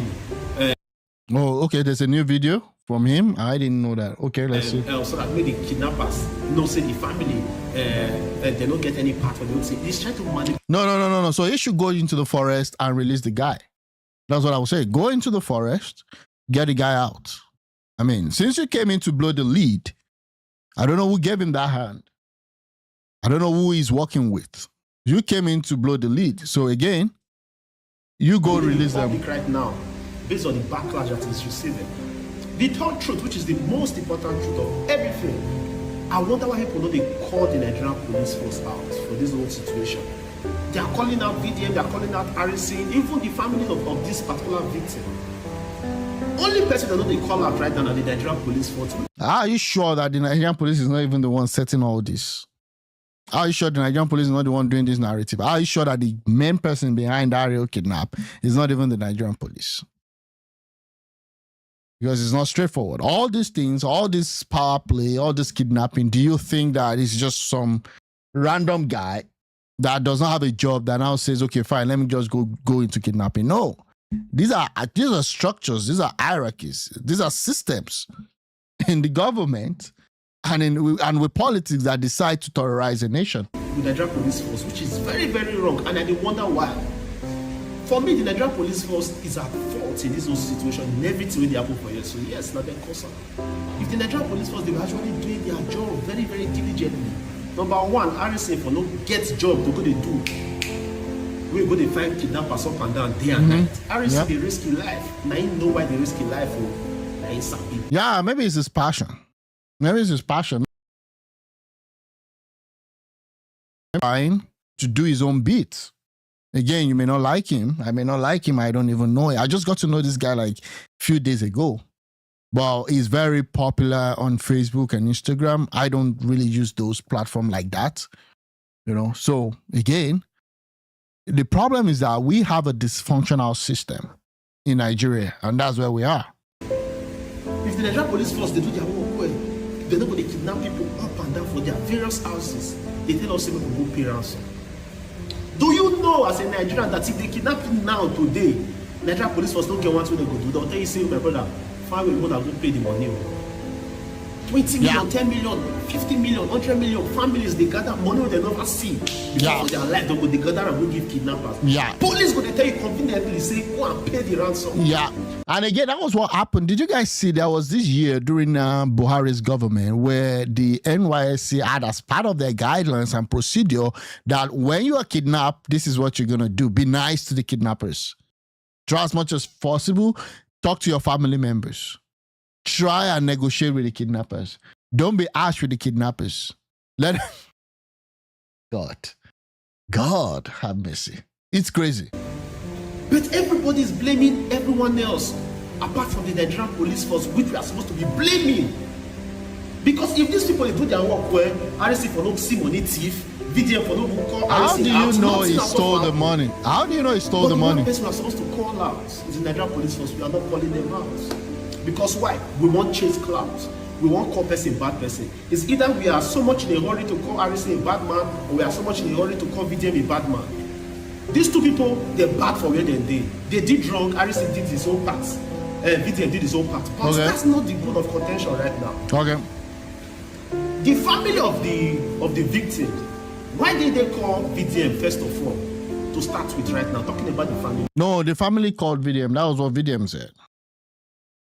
That was what VDM said, that the family called VDM. Okay. Yeah. Why did they call VDM? To say, Oga, they kidnapped my people. I beg, call us negotiate with these people or call us rescue them. Why did they choose to call HARISSON? And why, after HARISSON don't thief money according to them now, when HARISSON don't carry money wrong, why did they now see the need to involve VDM, to call VDM straight? Now VDM now come begin the cast, say, hey, HARISSON, now bad person, so HARISSON don't, so now HARISSON don't do. Okay. Why did they call the VDM, make you go do the thing in the first place? Since they don't say, they get VDM contact and if you contact. No, so VDM will always put himself in the news. According to what someone said, VDM is known to be selfish when it comes to anything that makes news. He likes to jump into hijack or straight controversy unnecessarily. That's the right word. VDM, they say house now, they talk, go here, talk, go there, talk, go there. Why the person in question still there inside the bush? The Nigerian police force, they were quick enough to go and arrest the HARISSON. They don't lock him up. But the one person that they're supposed to arrest, which is the bandits, or the kidnappers, or the terrorists, or whoever they are out there, very free. Yeah, I mean, because they are the ones that are calling the shots. And are we sure that the police is not also involved? Because it's not black and white. Are we sure? I mean, and that's the reality. It's that bad. Then we cool, I think 14.6 million now, because it's 5.4 million on the from the 20 million. That's 14.6 million. Then with their cooling with the man, God knows what they happen for them now. I pray the man is still alive. The one person they should be going after right now are those bandits. The one person that they should be trying to save right now is the victim. I don't even know why the Inspector General of Police, I mean, whoever that is a sworn enemy of your war. I don't even know why they've not even gotten men into the bush or machineries into the bush to release, the guy. I don't know why the guy is still in captivity till today, or whoever has taken the guy in. Try to rescue the man or try to say I'm going to bring the man out. Whichever way, everybody is not concerned about that. What are they concerned about? How we want to carry HARISSON come outside for public, make us slice the into pieces because we no like him. Or make they carry VDM flop now because we no like him. Okay, so that's it. I mean, he's saying his own truth and all that. I'm trying to understand this interview. Yeah, this is. My name is Shola Allison. I am a singer. What the hell? Wọ́n sọ pé ká ṣe PR fáwọn. Mo ti fẹ́ ọkọ mi wà nílé ọkọ. Ẹ ti fẹ́ ọkọ. Ó wà nílé mi náà wà nílé. Ìfẹ́ bí èjì o. Nǹkan tá à ń sọ nípa ìfẹ́ náà nìyẹn pé. Ìfẹ́ yẹn gan nínú ìṣẹ̀mí láàrin ọkọ àti ìyàwó ẹ bá pàdé ṣá. A máa ń parọ́ tẹ́lẹ̀. Àwọn tó jù wá lọ. I don't even know what she's getting at, but it is what it is. They don't let her agree each other. I don't know what this is. You can't say the guy they fell together. Give her. As far as you sabi part me, say I will put your nuclear weapon for match your microphone. What the hell? Okay. Yeah, come now. I'm more dinner. But we go see later. Not if I don't call you after that best friend you call run. See the way I go take. Who is this? That's the content in here that sells now, so unfortunately. What? I don't know they come out of You squirt. Sorry, I have to move on. I thought it was something else that about. This is a beautiful video of the ambassador to be Femi Fani-Kayode, their children and their moms. Their moms, sorry. I'm not the mother of the 4 boys, I'm their nurse. I'm not the mother of the 4 boys, I'm one of the nannies. I'm not the mother of the 4 boys, I'm Eddie's nanny. I'm Ragna's nanny. I'm not the mothers of the 4 boys, I'm Liam's nanny. What? Shakara?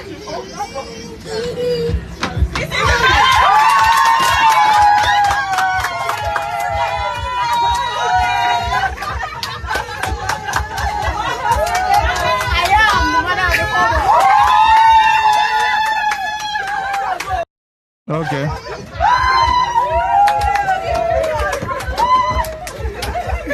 Okay, that's our ambassador to be. I mean, it's gonna be, it's gonna be going in and all that.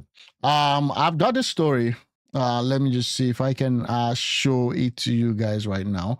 If you know this guy, he was the okay, let me go with this first. He was this presidential candidate of the ADC, the current ADC that Atiku is now into.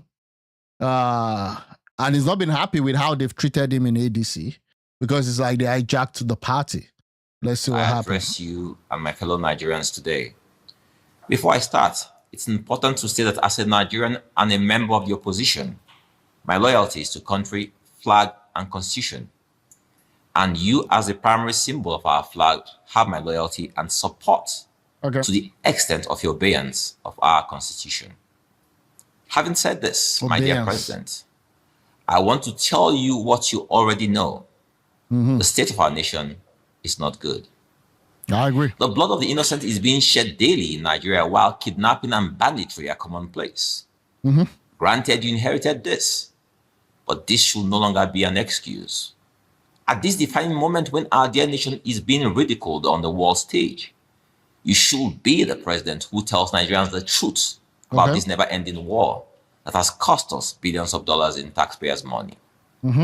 Are you the president who will give Nigerian people the real facts and figures on those who have been killed in this war, their tribes and religion, and the names of their communities? For those who have been displaced, what has happened to their communities? As rumor has it that their communities are being renamed and occupied by the same people who slaughtered and displaced them. Is this a Wow. So they're saying that even there's some of this community that they take taxes from them.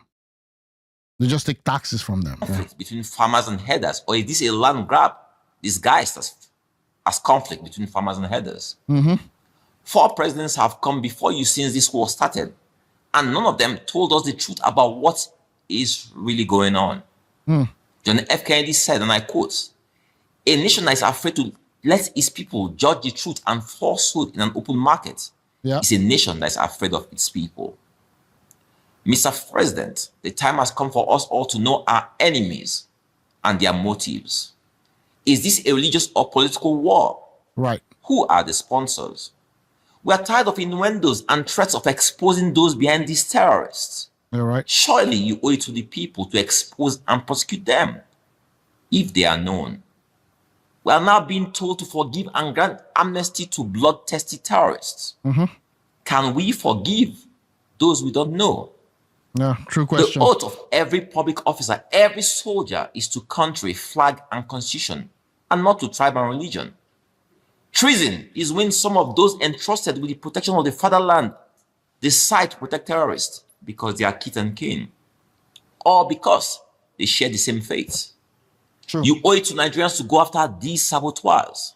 The Nigerian people need to stand as one in this fight. But how can they when the government won't define this enemy or act decisively in the face of the obvious? I agree. Nigerian soldiers who once brought peace and pride to other warring nations are now being called cowards. How did we get here?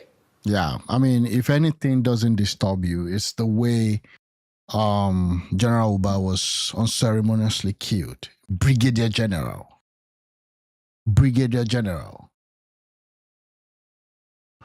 And nobody has been held responsible. Nobody. I don't care what Amnesty International says or whatever. You have to pursue this thing to a logical conclusion. This is Nigeria we're talking about. Who has brought the giant of Africa to her knees? Mr. President, we are ready as a people to face and fight any enemy. But we need you to tell us who the enemy is. We can no longer play politics with the lives of Nigerians. We must also remove the business from this war and face the business of war. The greatest threat to the morale of any soldier is knowing a few individuals are profiting from defense contracts while they risk their lives.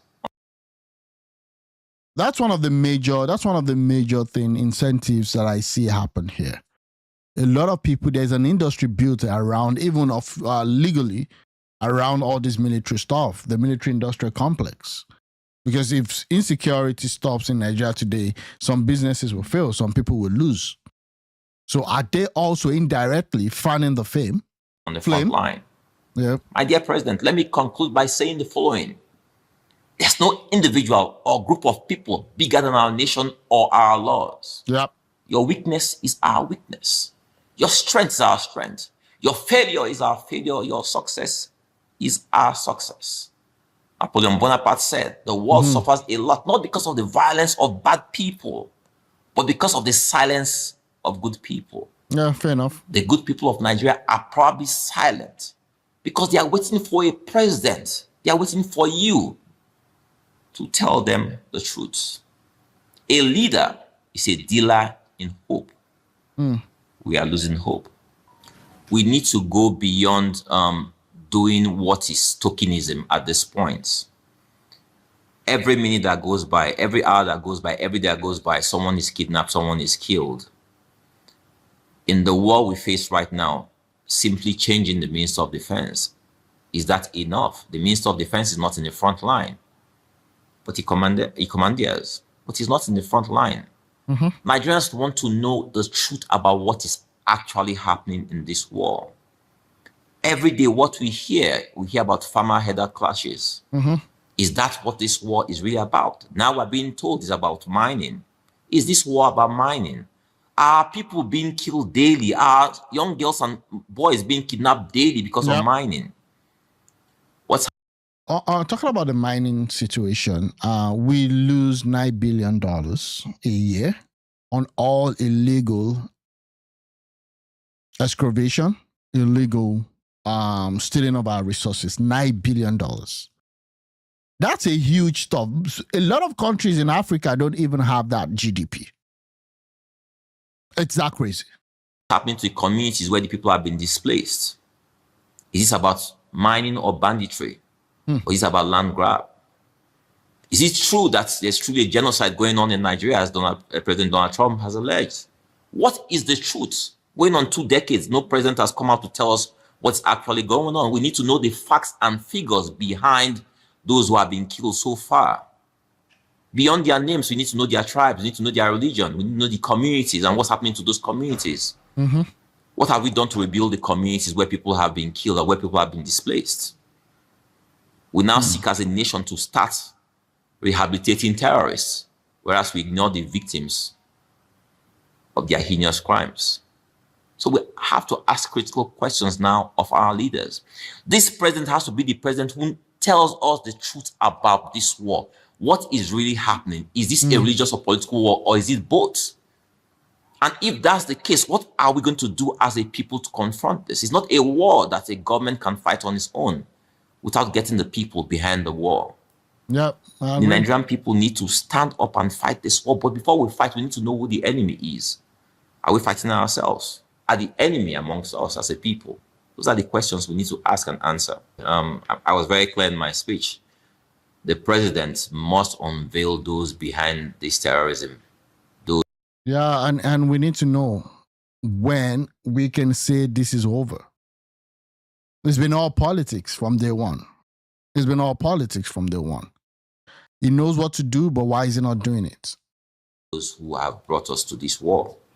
Secondly, state police or state policing is long overdue.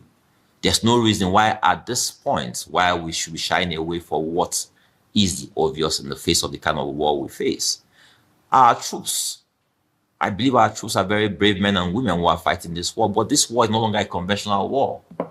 This war is a war where the enemy is striking at soft targets across the country. Yeah. Our troops are exposed at multiple flanks, so the people have to be part of this war at this point. The pressure is a lot. Every brave, every patriotic man, woman, and child should at this point be able to arm up and face this terror that is before us. So state policing is long overdue. You spoke about the bill, which bill again you're talking about again? What's the question again? To review our concerning people. Yes, in a time of war like this, we must do the unconventional to face the unconventional. If it means that every man, woman, and child should carry guns, like in time. At this point, there's no way a community won't even organize itself and have a way to defend themselves. It's just quite important that at this point we do that. Of war, then that should happen. That bill again is long overdue. We cannot have a situation where people, in the name of being headers, are carrying AK-47s across the country, whereas their innocent victims are left unprotected. How many policemen do we have in this country? How many soldiers do we have in this country? How many people can they protect? The people must be allowed to carry arms to protect themselves. I agree. When you have highly placed Nigerians who use opposition as a camouflage to destabilize Nigeria, and the government of the day is scared of going after these people because they don't want to be termed as going after opposition, then we're doing damage to our country. We can't keep on hinting or inferring to Nigerians that this is what is going on. Nigerians must be told the truth. What exactly is going on? It's now like a comedy. Every day you hear that a school has been raided and students are being kidnapped, and the next day you hear that these students have been released. This is a comedy. Is kidnapping now a comedy in Nigeria? Yeah. But this is what we're seeing. Yeah, and that's the reality, right? There are people behind pulling the strings, like I've said before.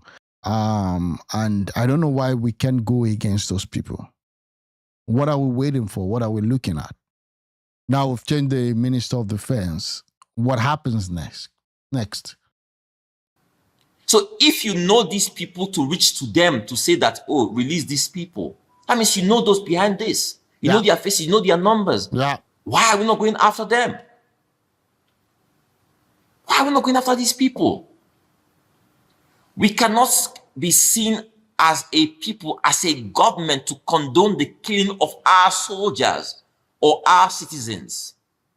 And we know these people, and then we don't go after these people for reasons best known to the government of the day. This president must be the president that finally unravels the truth behind this war. Let's know who we are fighting. Let's not send innocent people out to fight a war that they don't know who they are fighting. You can't be fighting a war and the person... Again, how do you send people to the field to fight when prior week you already had more like a peace negotiation with them? So the military is meeting with the bandits and they are exchanging pleasantries. And when they come, the bandits, when they come for that meeting, they come with their armored tanks, they come with their motorcycles, they come with their weapons. And you give them mic and they speak, they give press conferences. And then the following week, you're sending the soldiers to go hunt them down. How does that even work? How do you take these people and tell me that they are now reformed and then you are now reintegrating them into the military? How? Next to you is the actual enemy, as we're now being told. Mm-hmm. A general was killed like cattle, disgraced. I mean, that thing was tough. A general of the Nigerian army. That was tough. The Nigerian army. I think that there was some insider stuff happening. I think they wanted him to go. I don't know who. The senators asked the new minister to find out what happened. Because a general, like he's not a general. Just on video like that. How?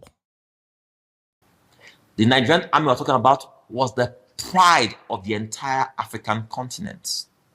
And this is the army we're now being told cannot overrun a ragtag bunch of terrorists.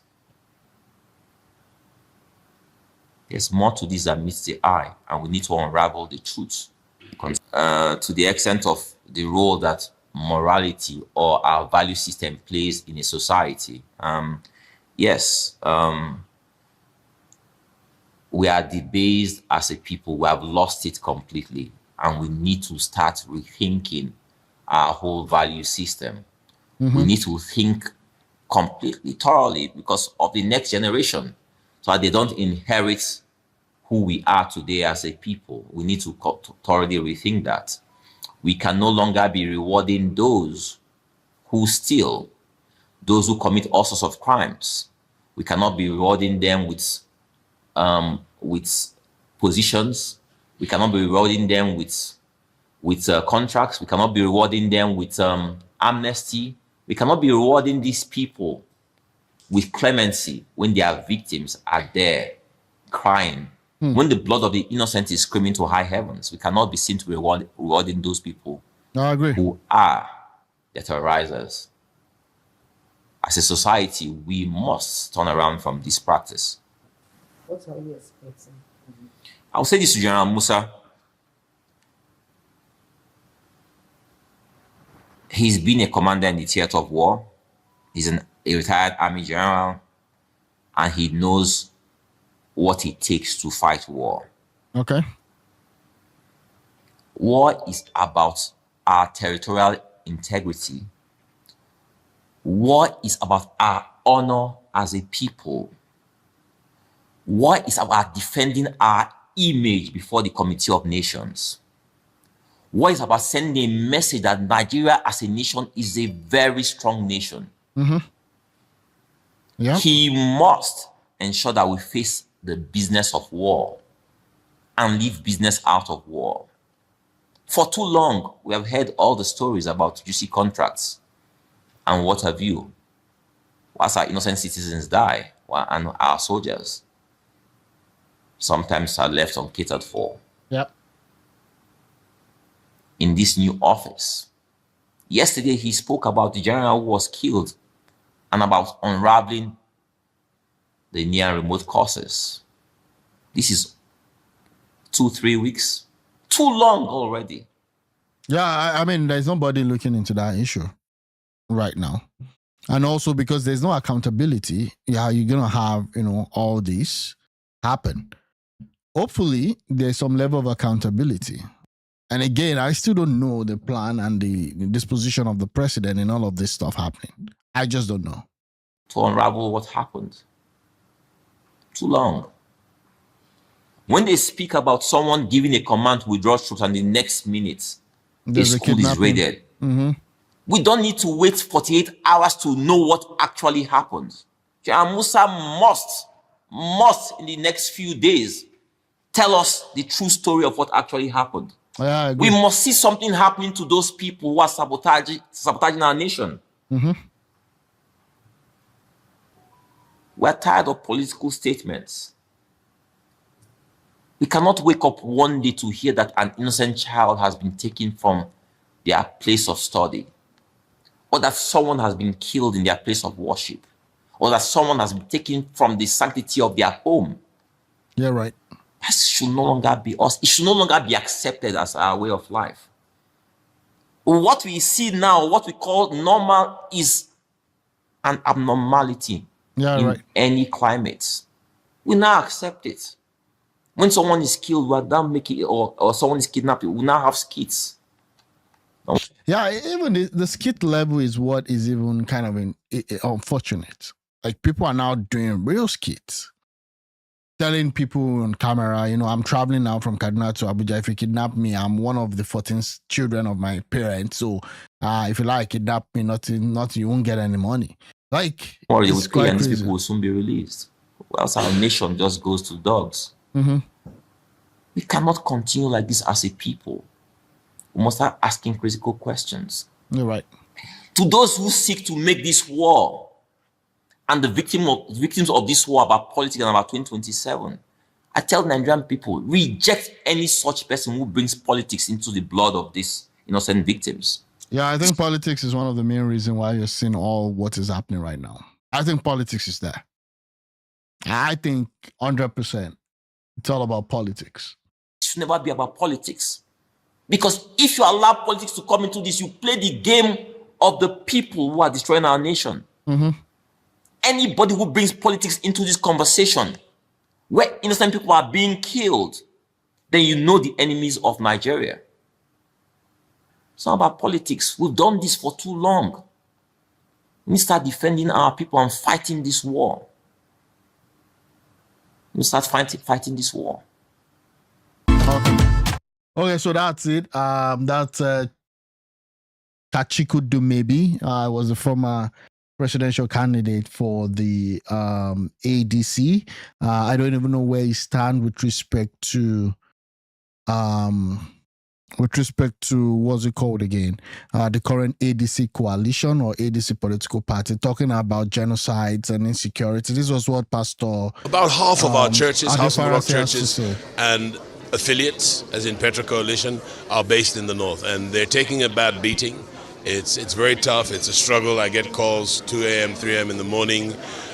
This is, I think, after experience. So they have this experience event that happens, more like a musical concert where you have global music leaders come to perform. It happens every December.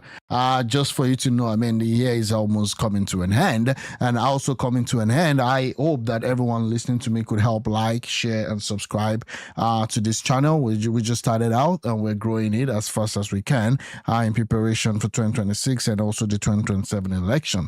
Thanks for watching. I really do appreciate it. I feel the pain of the pastors to lose so many members across the space, or members of Friends churches. It's very bloody.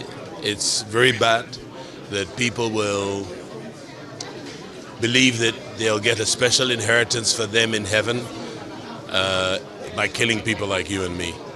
And that breaks my heart. And it stifles the freedom of worship, the freedom of religion. And this is a secular country by constitution. The constitution itself has its faults. And we do need to have a proper constitution that genuinely is of we the people. And our country needs a new structure. It certainly needs to become a bona fide federation so that parts and components of the federation can lift up other parts, not drag other parts down. Okay, so everybody has been talking about Nigerian being a real federation. My question is, what is stopping us from achieving this feat? What is really stopping us? And I believe that regions and the federating components should control their resources with an agreeable tax to the center for national things and remove the power from the center and have the center deal with things like the national military and national matters whilst we're allowed to grow regionally. I look for the day when we'll have 6 industrial hubs in the 6 geopolitical zones, and where the participating components can hub around that hub, and Nigeria really starts to industrialize and become a productive nation that gives us dominion. Because if you're productive and you scale your productivity and you fill the earth with your productivity and then you subdue the earth is country. Nations is people. So a country is different from nations, as the earth is different from the world. And to build a great world, we have to build great nations, and great nations have to be built around and galvanized around great values, great value judgments that help to civilize the soul, civilize the society, and civilize the nation, so that we can come to leadership and be productive. We have the greatest wealth that you could think of underneath the feet here in the soil of Africa, and we can't allow others to come and extract it without us adding value. For example, cocoa. It's a $250 billion to $300 billion industry in terms of its entire value. But if you bring it together with its allied industry, it's $1 trillion. Africa only participates in 3% of the value addition, and that's sad. That we're exporting jobs, we're exporting raw material, and we're not adding any value to the raw material. As it is with cocoa, so you've seen it in petroleum or crude oil. So it is with shea butter and so many things that come out of the rich soil of Africa. And now we've discovered our minerals, our precious stones, our precious metals. We have to industrialize. Yeah, I mean, that's a very valid point. I think Dangote is already taking the crude oil and the petrol loan part of things, and then we'll see what happens. And everything that works against industrialization, the corruption within, the lack of propriety for others, the big command of scriptures that all men are made equal in the sight of God because he made all men in his image and in his likeness. And therefore, we must become our brother's keepers. So the rich in the country, the wealthy aristocracies, the wealthy thieves, all have to learn to come back with wealth and put that into infrastructure, education, schools, hospitals, and energy. We need energy to industrialize. Yeah, that's it. Okay, let's see this. BKO and the entire crew at large. Thank you so much. I'll trigger over the presence of Renault orders on the ambassadorial list. Okay, I'm just gonna skip that one. Some nominee on Tinubu's presidential list should be in prison. People are not really happy with that list. Tinubu has the prerogative to choose whoever he wants. As a minister. Okay, that's good. Let's see. Okay, sending a Mahmoud as an ambassador to the US will be a disaster. We'll see what happens. Yeah, we'll see what happens. But it's just quite interesting that list is what we've got. You know, it's just ambassadorial list is a compensation for those who worked to enthrone Tinubu. Jideojo. Let me see this. Well, Kayode, if you look at the optics, it's a misgrill. We do know, I recall that the Presidential Campaign Council of Asiwaju Bola Ahmed Tinubu was made up of over 3,000 APC members, 3,000 or thereabout. Okay. Now, many have been waiting in the wings, hoping that they will get their due compensation in this first term. Yeah. And I recall that there was an agitation some months back, some people crying out in the media that we work for you, you have not given us anything for the good job we did in enthroning you as president. So now what he's trying to say is that now the ambassadorial list is gone. We can solve insecurity in 42 days. Why 42? With existing policy framework. We'll continue selling fuel at reasonable price. Let me see what Dangote has to say. Well, thank you for asking. But definitely the supply will be there. You know, I mean, if you look at it, historically, Nigeria has been having fuel queues since 1972. And, you know, we have actually removed those queues. It's not about actually relying on imports. For the first time, we're actually suppliers to Europe and US. Today, we have written to NMDPRA, the midstream regulator, and we have confirmed to him that we can supply 50 million every day. And, you know, there won't be queues at all. Because I can tell you for nothing, right now, even when we were servicing the refinery, there are no queues. You know, so question of getting queues is history. It will never ever happen by the grace of God, no more. That's number one. Number two, even our neighboring countries, they won't have queues at all, you know, because they can buy from us by official purchase. Hi, Friday, welcome to the show. By February, we'll be able to supply about 15 to 20 million liters, more than the consumption of Nigeria. Wow. So we still have to export. So with that is fine. And people who are even like in plastic industries, we will fully serve the domestic market, which they used to use about $350 to $400 million to import. We'll take that one out.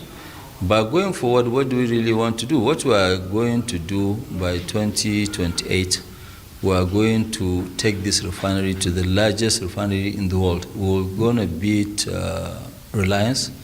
Reliance is 1.25 million barrels per day.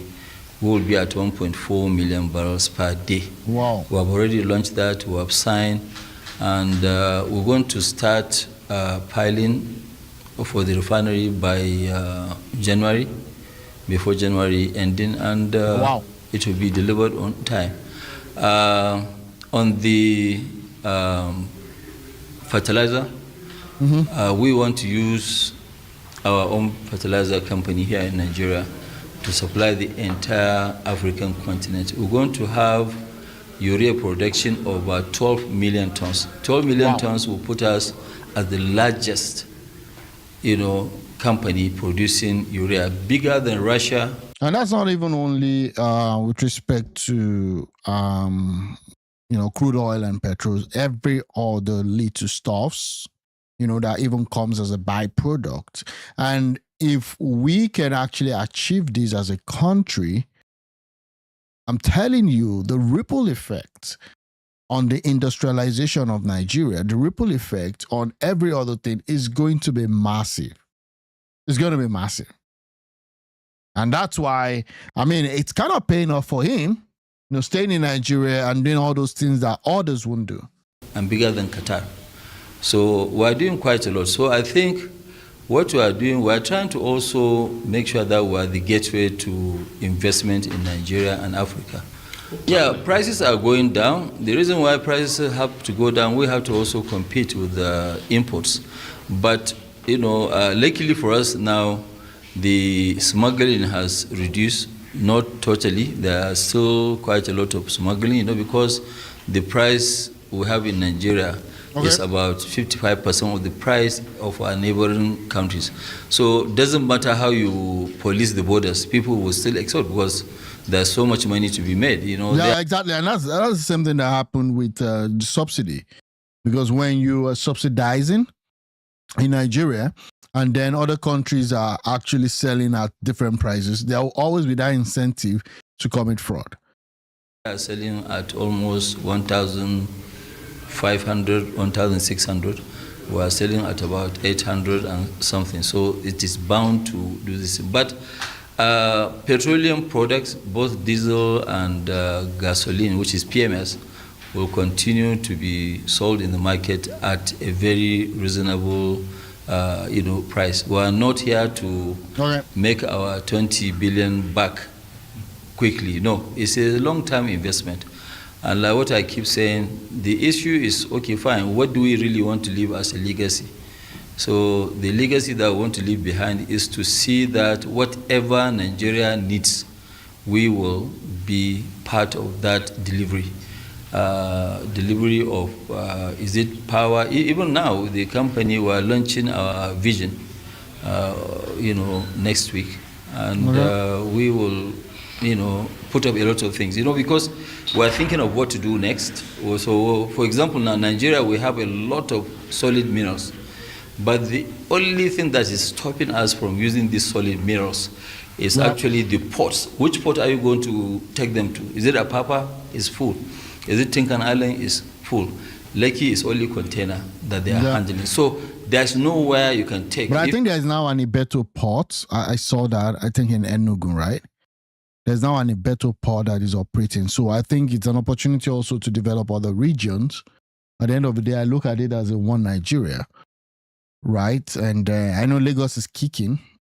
But again, I don't understand why only one central part of the country should be developed. I'm even saying that when we had the military rulers from the north, if what they have done was to actually develop the north into a Dubai, I think the whole country, Nigeria, will benefit. I think the whole country will benefit from that. If you have coal, for example, Nigeria is Awoshu's coal. If you are going to export, you can't export it because there's no way. If you have a copper, you want to export, you cannot. So that is why people don't know why we are now opening up the biggest, largest deep sea port in West Africa. That is Olokola. Olokola, I can guarantee you, is going to be the biggest, largest port. And we will deliver it within the next 2.5 years. The Naira for crude, I think, it is me being, a Nigerian. It is a win-win, and I must thank His Excellency, Mr. President, for having that ingenious thinking, say, okay, fine, look, let's try and do that. So that is really what we are doing. We are doing the Naira for crude and the ministerial committee. What will be the expected price? I believe considering the import price will affect it negatively. Better not to export any refined product to any country and export raw materials only. I mean, it all depends. If you believe in free trade, then whatever happens, you want to bring in ingenuity to ensure that you are able to compete. So if you're bringing in value into the production chain, at some point, you should be able to compete effectively either ways. If it's cheaper to import from another country, to bring it to Nigeria, then that's where comparative advantage comes into play. Then, on a normal day, at the same time, you also have to protect some of your industry that you deem sensitive, and also possibly on a scale of national security reasons, you can do that. I think that's what Trump is trying to do with some of the things and some of the tariffs that he's actually using in the US. But by and large, I think that the import price will affect it negatively. Now it all depends on which product, because now, for example, you take crude oil out, and then you bring in petrol. There's also that cost that makes the landing cost to be high. But now I think there should be some comparative advantage for them. Actually, doing a great job to make sure that yes, it is not really well disturbed area where we're having a challenge. Is getting the crude. Nigeria's crude sells at a premium. And so some of the international oil companies are not really ready and willing to sell to us because we buy through, this. But, it's a teasing problem, which I believe it will be addressed either in the new bill or maybe, we've reported to the government already, so we're waiting for action. We don't have any domestic competitor because it is not really. No, but I think this guy, Bua Cement, the owner of Bua Group, actually, is also into refinery. So I don't know why he's saying doesn't have any competitor. Again, we should also make the industry liberal so that other players can come, no matter how small. Even smaller refineries, modular refineries, they would have their own competitive advantage. They might just focus on a segment or a niche of the economy. So again, I don't know why he's saying that. For like. We have a refinery, and there's nobody operating a refinery of our size. There are smaller, refineries that they have 5,000 barrels per day. So that is not really the same size as ours. Okay. But what we are trying to do is to make Nigeria the refining hub of Africa, because African countries, all of them, they are importing products, and we want to make sure that whatever we consume, whatever we are consuming right now, it is produced in our own land. We are not going to really rely on this. Yes, I mean, you are right, there is international competition, there are quite a lot of things, but we are focusing, like what I keep saying, we are football players. A football player that said that is going to listen or be watching the spectators, he will miss the ball. So we are focusing on the ball, and we will deliver that ball. We will score the ball. Yeah, because Nigeria's past policy is the one that has been launched by His Excellency, Mr. President. And if today we keep importing anything, I keep saying that import is importing of poverty and exporting of jobs out. So the issue is that... Yeah, and it's correct. And that's why Trump is also now, trying to ensure that there's a lot of things being done in the United States. Why do we bring everything from China, including even medicine and all that? Why do we bring it from China? Why don't we produce it here in the United States, there in the United States, according to Trump? The same thing in Nigeria. Almost everything is imported. I mean, even globally, almost everything now is made in China. And there's a lot of distortion in the chain, in the supply chain. Companies are now also divesting from China, moving to Vietnam and all these other countries, because at some point you have to face the risk. Can we develop without our own industries? You will have to face agriculture, we have to face industrialization, and then also strong bankers to be able to back up, what you are doing. If you don't have manufacturing outfit, so what is it? If you look at now, the Nigerian policy of before, during the military, everybody, from the president downwards, everybody, they were all using Peugeot 504. That was the highest. So when a president is using 504, you cannot come as a commoner, as a businessman, or whoever you are, to be using Rolls Royce. And then the presidency and the politicians, for them, we had a pan industry in Kaduna that was, it's now moribund. If you have money for Rolls Royce, you should go and put up an industry in your locality or anywhere part of Nigeria, wherever that you feel there is a need. And that's why really sometimes it pains me when I go to the local airport, whether it's here or Lagos.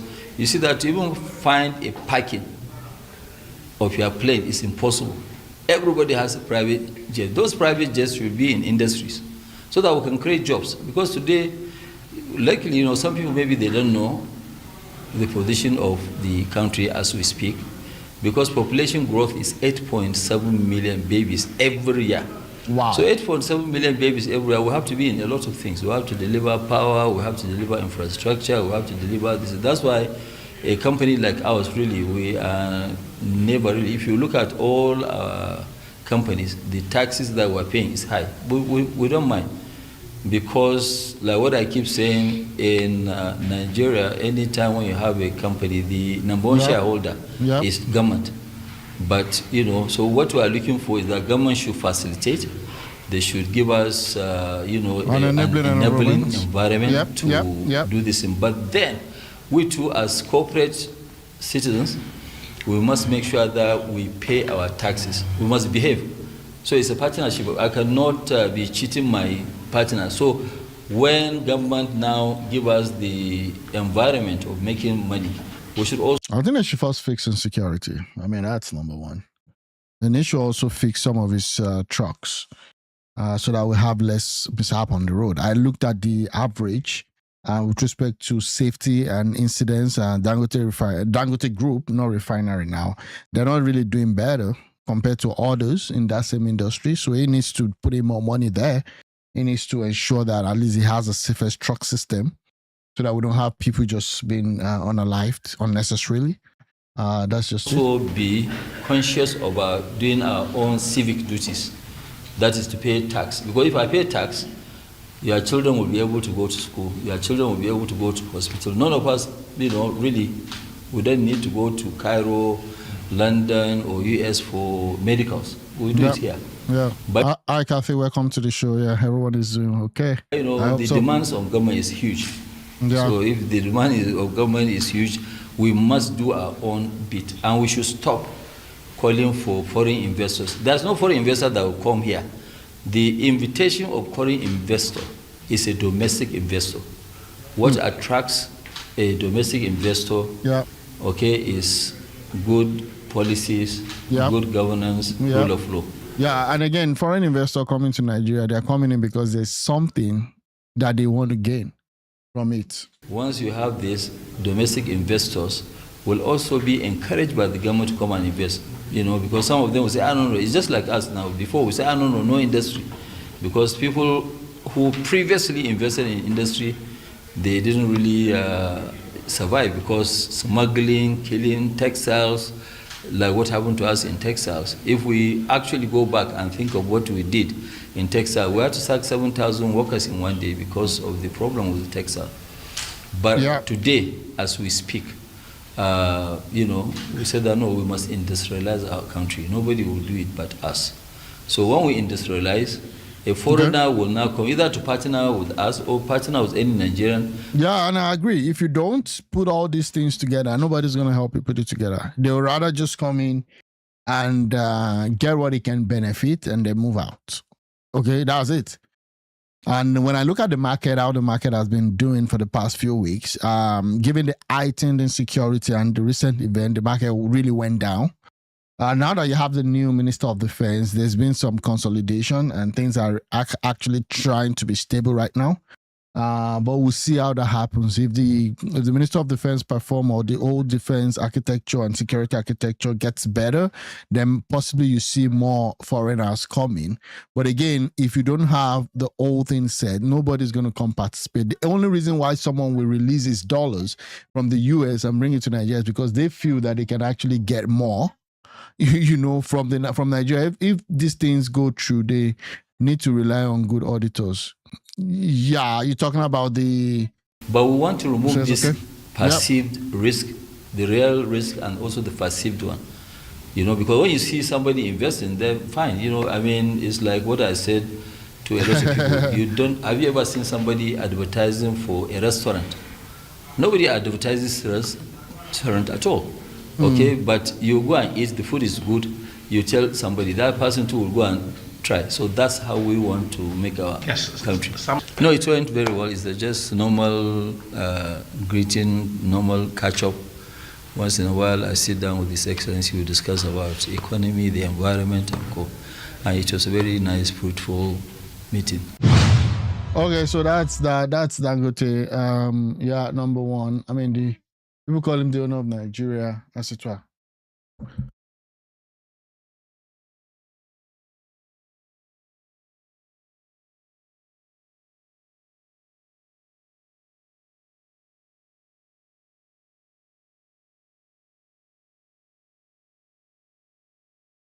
Yeah, so I guess you guys are aware of what happened in Imo State, where we had, different people meet, where we had the economic summit. And every partnership presents an opportunity to drive our economy forward, especially as we launch the ambitious 1 trillion economy at the Imo Economic Summit in commissioning the Access Bank regional office in Owerri. Okay, so you had this happen. There was actually okay, so that's it. Let me see. So I think it all went down in Owerri this week. Let me see if I can get something out there. Economic Summit. We had Boris Johnson also. Let me see that in here. And he did speak. Okay, yeah, Boris Johnson, Ban Ki-moon. I think that was others in Owerri as Imo holds Economic Summit. You had this guy also spoke. Let me see. You had who else there? Salute to everybody. It's the like button. Oh, thank you very much. Let's see all that happened. I'm so happy that my dear Imo State is now doing great in terms of investment in agriculture and development. Okay, I've seen this. I think Boris Johnson also spoke. The president of Liberia, Joseph Boakai, speaking at the Imo Economic Summit in Owerri. Okay, this is the first video. Let me see. I am deeply humbled by your kind words about Liberia's progress under our leadership and by your recognition of our effort to restore integrity, strengthening institutions, and rebuild the foundation of our national development. Okay, yeah, that's fine. Let me see. I want to listen to what Boris Johnson said because I think there was some interesting things. Let me see. Boris Johnson. Oh,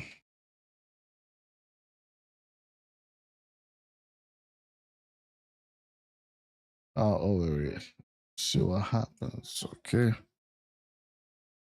And then you had, I think, the vice president also attending that. Yeah, Boris Johnson, UK visited Owerri because Imo State has the largest mineral resources in the whole of eastern Nigeria. Britain is surviving with gases in Biafra. Every 4 years, I don't understand what this guy is talking about. Okay, even when it tested positive, no, this is 4 years ago.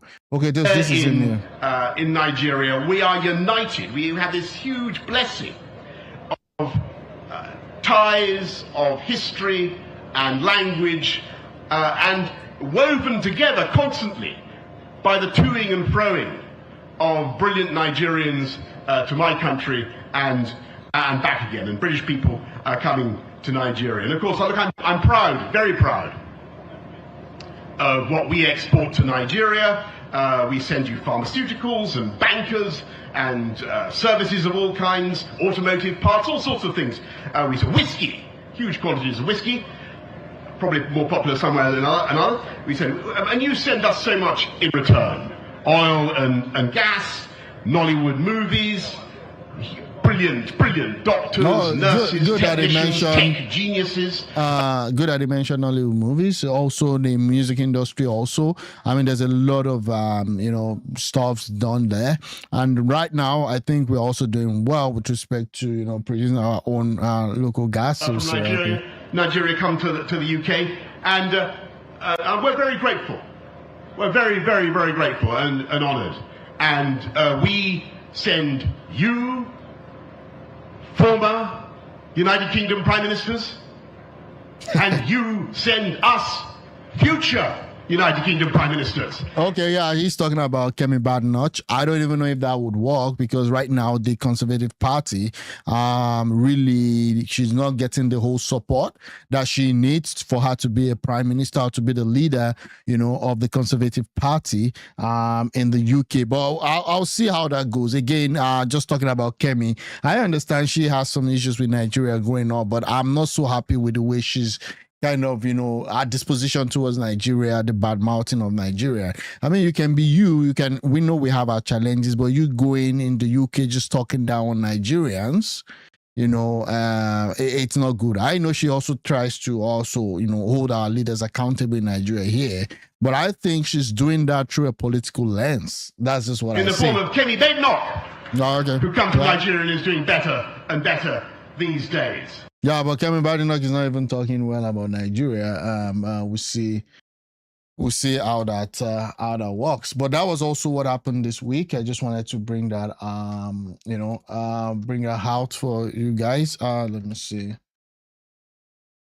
Let me see if there's any other thing. The vice president was there, and that's that really about it. We'll see what comes out from that. Dangote also spoke. Let's see what most of our own entrepreneurs, please invest at home.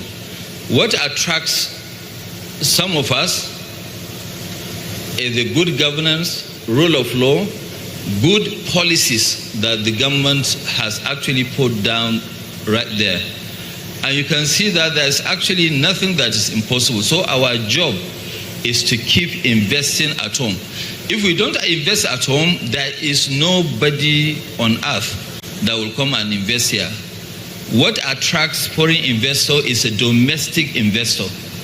And that's what we are doing. I mean, it's just like what I said even yesterday. I was being sort of interviewed by CNN, and they asked me, so, I mean, oh, really? You have actually been investing. Why did you announce to double up your refinery to make it the largest refinery in the world by doubling already what you have, which is 650,000? I said, well, I don't have anywhere to go and invest but at home. When I say at home, I mean Nigeria and Africa. There are so many potentials that we have mineral resources. You have to have electricity to be able to create growth. And you have done that. So congratulations. But there are more to come. Like what I said, Excellency, you tell me which is the best area for us to invest. We are investors, and I can tell you in the next 3 years, the program that we have in the Dangote group, we're investing heavily in fertilizer. We are actually going to become the number one fertilizer plant in the world by 2028.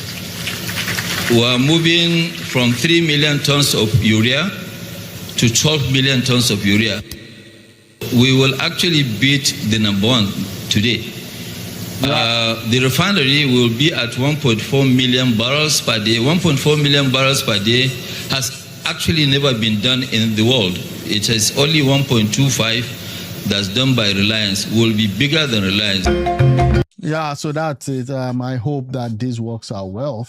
Let me just see if there is any other thing trending before I actually call it a lead, and then I'll come back later today to just focus on what's been happening. Let me see. Yeah, okay.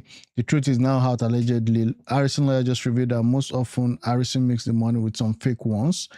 Okay, now let's look at this. Harrison lawyer just revealed that most often Harrison makes the money with some fake ones. Put a tracking chip. This was what I said was the real reason why we had this issue. Now, talking about Harrison, the kidnapping issue in Edo State, plus he was allegedly arrested. VDM came out to say that he was the one that called the police to arrest him. And I was saying that was actually, that was done in a hurry. And I don't understand why he actually waded into that matter, given that he was actually not the person working on that. So now the truth is out. Let me see when this, and I don't know, this is allegedly, this is 1 hour ago. So this guy has been actually detained by the police. And I guess the reason why they detained him was to ensure that this whole kidnapping issue does not go south. Okay, now, Harrison lawyer just revealed that most often Harrison makes the money with some fake one, putting a tracking chip on the fake one. This was what I said this morning. And again, when the bandits receive it, they now track their location, get them and recover the money. When they recover it, the family take back their money. This has been his strategy. They have now forced him to expose it. Guess the bandit will now become wise. Harrison lawyer revealed that the chip is still active, but guess what? The people are now more interested in the money and in bringing him down. This is sad. It looks like some people did not really want him doing the work. Now that his strategy has been exposed, what next? But wait a minute, they did need 5.4 million for tracking. You have to do it in such a way, okay, that the real identity of that track is not known. Now, I don't know his strategy with respect to tracking that. But when they said he was arrested, and when VDM said he called the police to arrest him, I was saying that that didn't make sense. That didn't make sense. So now, Harrison, effectively today, I believe, would no longer be relevant in the kidnapping business. If a kidnapper kidnaps you and he gets to know that Harrison is involved, the kidnapper knows that he's not going to make it out of that scene alive. So what happens is that you're putting your family member or whoever is being kidnapped in a bigger risk. And this was what I said happened. But VDM came to say, oh, he has a money problem. I said, he would not definitely take a ransom money, okay, and then steal from a ransom money because you know that eventually that money is going to make it to the kidnappers. Again, that's what happens. Nigerians are the problem of Nigerians. Nigerians are the problem of Nigerians. Imagine this money is made with fake one that have tracking. If the money is shared, they can easily track everyone involved. If only one chip is placed, how can you track them? Because when they take the money makes it all around. How are we not sure that some of this money even is making it to the police force? How are we not sure some of this money is making it to the big politicians? Are we not sure that because this guy has been having 100% success rate until now in his kidnapping case, that they actually did set him up just to take him out of that rescue operation business? And again, this is another ball that has been dropped by VDM. Yet another one. Yet another ball dropped by VDM. VDM doing the work for kidnappers. Well done. You endanger the victim's life and call it strategy. No, it's not endangering the victim's life. As long as the victim is not aware that there are some fake... tracking devices on money is not a new thing. I don't understand why people don't think, and why people are so, I don't understand, low level when they think. When they said this guy was arrested and he took 5.4 million from the 20 million ransom that was meant to be paid to the kidnapper, I knew exactly that this was what happened. So he takes the 5.4, kept it in an hotel. If this guy actually wanted to steal the money and siphon the money, he would not put the money in an hotel. So the whole operation has been blown open. Now I pray that that guy makes it out alive, because the husband is still in the kidnapper's net. So for those who are just joining, this is what happened. In Edo State, a couple was kidnapped. The kidnapper demanded 50 million. They negotiated it down to 20 million. The family gave Harrison, the family called Harrison, gave Harrison 20 million. Now, according to Harrison, he took out 5.4 million from that and then gave the kidnappers some of the monies.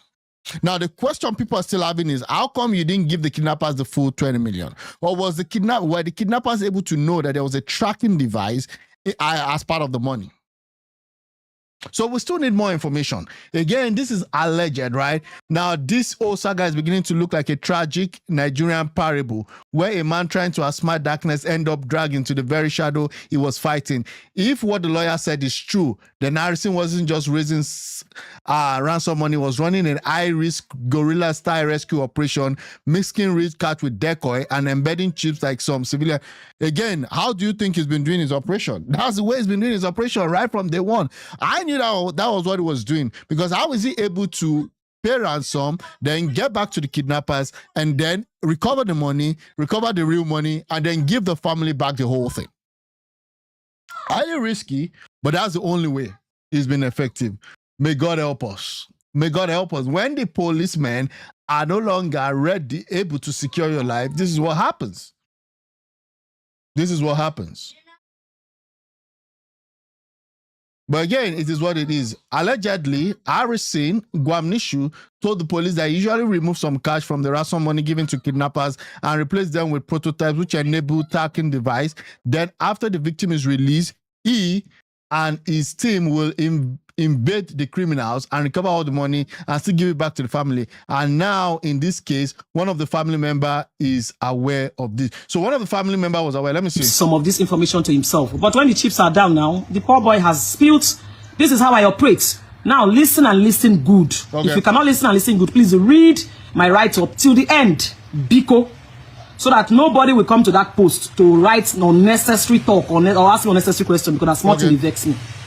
Read, comprehend before you drop. I still don't understand why someone would just be behind the video and just be moving the mouth, lip syncing or whatever. But again, it is what it is. Sorry about that. Now, Harrison was forced to spill everything and how he operates. He said in his confession, he said that when ransom money is given, they take out a huge sum from the ransom money and replace it with a prototype. A prototype is like fake cash. And replace it with a prototype money. Because it's in that prototype money that you can easily attach a chip. You guys know how our Naira is now. Especially Naira that is going to be used to pay ransom. Usually weak. Chips cannot stay on it. So he places the chip, the tracking chip, on that prototype money. So a huge sum of the money is removed and replaced with a prototype that is fake cash, where they now put this chip on. It was it's on that chip that they can now, be able to catch, to track these people and catch. To apprehend the kidnappers. Fast forward, okay. So according to him, it's not my testimony. According to him, that was done. And that was done in the presence of the family member who this family gave him to monitor him, arrange and count the money. The guy was in the room when all these things were done. He said he didn't do it in presence of the family members because he doesn't know who is who. Yeah, because you don't know if the family member was even the one that arranged for the kidnapping. This is Nigeria, bro. You don't know. So again, it's just kind of messed up. Okay. So they gave him one. He insisted that one person must be with him, and one person was there in the room with him when he was rearranging, counting, and doing his job. Okay. So, the chip was placed, and at midnight they went into the bush to pay this ransom. Now, when they dropped the ransom, these bandits insisted that it's only the lady they will release. Now, come to think of it, what if the whole money was donated, was dropped? and still they gave him only one of the victims. So and there's been times when the whole ransom is paid and they still kill the victims. I mean, that's how bad the government of Nigeria has fallen. That's how bad the whole thing has. He dropped that ransom. Only the pregnant woman was released to them. And there he said what he noticed when he went to the bush was that they all wore masks, even though the weather or whatever, the day was dark. You know, they went at midnight. Everywhere was dark. They still wore masks. That's the ones he has been saying. They used to leave their face when it's time to, you know, do all this. I have a theory here, okay, that whoever is involved in that kidnapping belongs to some force members. Whoever, maybe not them directly. I believe that possibly they knew that their lead was going to be blown open and they needed this guy. This guy's life right now, Harrison, whatever it's called, his life is not even secured at the moment. Is that bad? Operations that most of these bandits don't cover face, but this one they covered face from head to toe. They covered everywhere, so nobody can trace who they are. So when they released this woman to him, he went also in the company of other people. Other people also went to pay ransom. He went in their company. And when they released this woman to them, this woman started begging, and he was calling on his younger brother to forgive him. That is his testimony. I wasn't there. He said, I'm just a third-party reporter. That he was calling on his younger brother to forgive him. Whatever I've done in the life, please forgive me. Because he was thinking that they had come to release both of them, but they released only his wife. So he now started begging, crying, wailing that his younger brother should please forgive him for whatever he has done. He should please, save him. So he took the lady that he gave him and left because he has already placed a chip in the money that was given to these people. Okay. So he took the lady. Allegedly, in the morning, so after operation, they go to the police to report. So they now went to the police station and reported. It was while they were there that they got information that the money was not complete. Guess who made that got that first-hand information? The same younger brother this man was begging. Was the one that called and said that the money So how did they know? How did the younger brother know? If there is no thief inside, there's no thief outside, bro. Harrison submitted to these people is not complete. So the police, and he went in the company of one of their family members who also has been with him for this operation. So the guy brought it to the notice of the police people, and they started asking him, the money not complete. Him at first was trying to hold on to his confidentiality because he knows how he operates. He was trying not to tell them, oh yes, this is how it is. But when they kept pressing and pressing, he said, okay, please, this is what I do. You guys called me in to assist. I was on my own. You called me to assist, and I came here to assist. Allow me to do my job.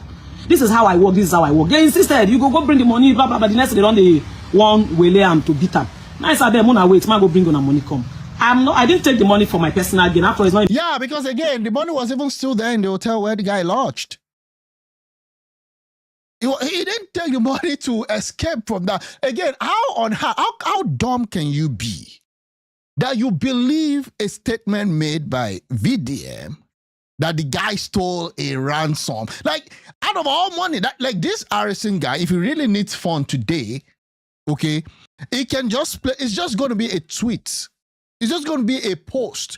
It's going to not get 5.4 million. It's going to get multiple millions. So how dumb can you be? And that's the problem, right? The educational system in Nigeria has collapsed. We've got people that cannot think. People that cannot even think, based on first principle. Like when they tell you something, the first thing you actually sit back.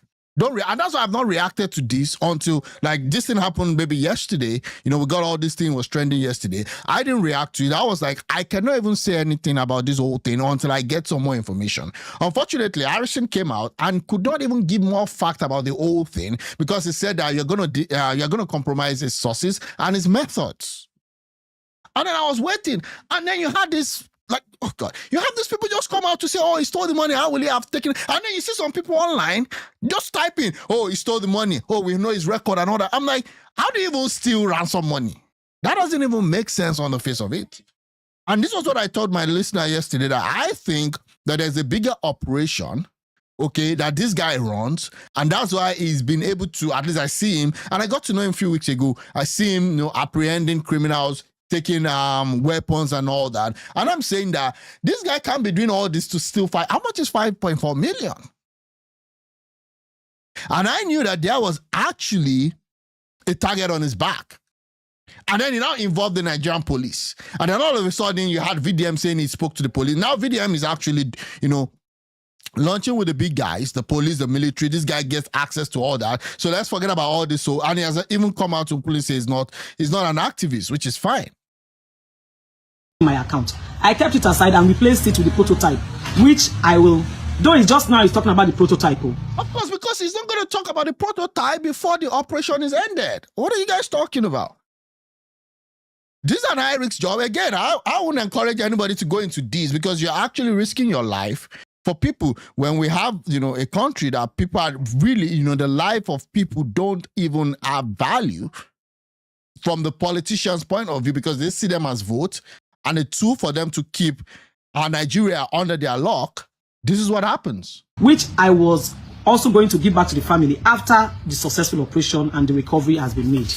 You can go to his wall and verify how he has been. And that's how he does. I mean, I said I've been seeing these you see him displaying the money recovered. You see him displaying the weapons recovered. You see him displaying all those things. So if 5.4 million would have been what he stole to do all this massive operation, people should get at least a minimum of a brain. Whether it is fake or not, we don't know.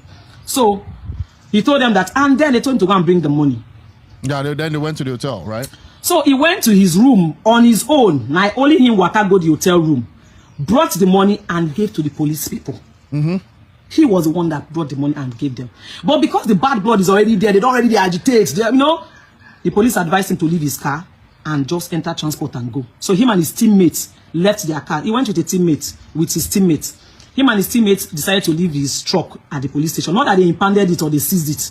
No, only him keep him because investigation was still going to be on. No.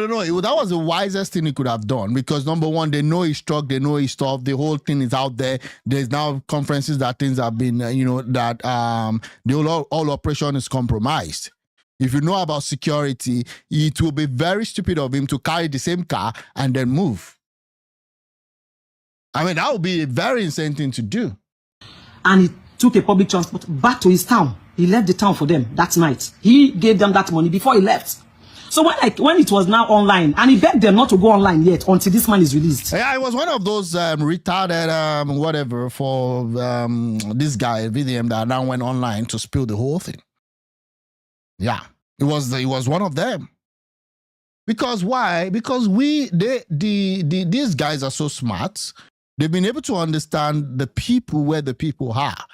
Because the average mentality is that everybody in the country is out to get everybody. This is sensational. This is going to get more views. This is going to put them out there the more. They're going to make more money from the content. And then they went online. And again, it's just unfortunate. Yeah? That they should not expose anything first, that he's still working and he's willing to finish the job he was called to do. But before we knew what was happening, they've already gone online to start dragging him, and the dragging started. Harris is still money. Why is still the money? We don't know. Whether it's still the money, we don't know. The reason for him to remove the money, we don't know. So when the news was now online, first of all, it was like a faceless account. Later, someone came up with a face, I think it's Z04 or something they call him, came up with a face and narrated that Harrison collect money, blah, blah, blah, blah, blah. And now we know that the Z04 works with VDM and works maybe as a friend or a partner or whatever. It's part of the VDM clique. Okay? That is on the run. So I called Harrison. I said, Harrison, hey, waiting are they here? He tell me, sis, no be waiting you think. This is how I work, this is how I work. I said, well, first of all, they said you're on the run. You have to drop a rebuttal. You have to say your own part of the story, because if you don't talk, they will believe that you're on the run. So you have to tell them, even though you don't see everything as it's supposed to be online, keep some confidential information to yourself. But come online and tell them, look, this is me. And that's the problem.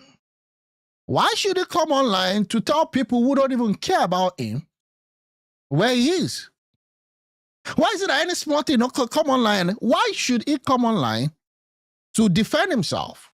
When those people that actually perpetrated all of this mess never called him to get his own side of the story, including VDM. VDM came out to say, I already spoke to him. I did my own investigation, which, I mean, that's a lie. Okay.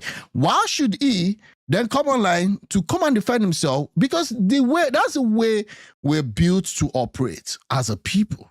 The next sensational thing. And nobody really wants to wait to get to the sole source of the truth.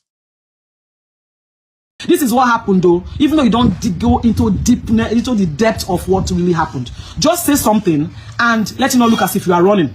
And he came online and did that. Though we said his rebuttal, his video was watery. He has to be. Because he saved some information for himself. He cannot bring everything out in public. So he did his rebuttal, though watery. But he did a rebuttal to say, look, I didn't steal this money. I did not remove this money for my personal gain. And my car was not impounded. My car was, it was me that left my car in the town and left with a transport and left with transport fare, public transport, because these people were already threatening me.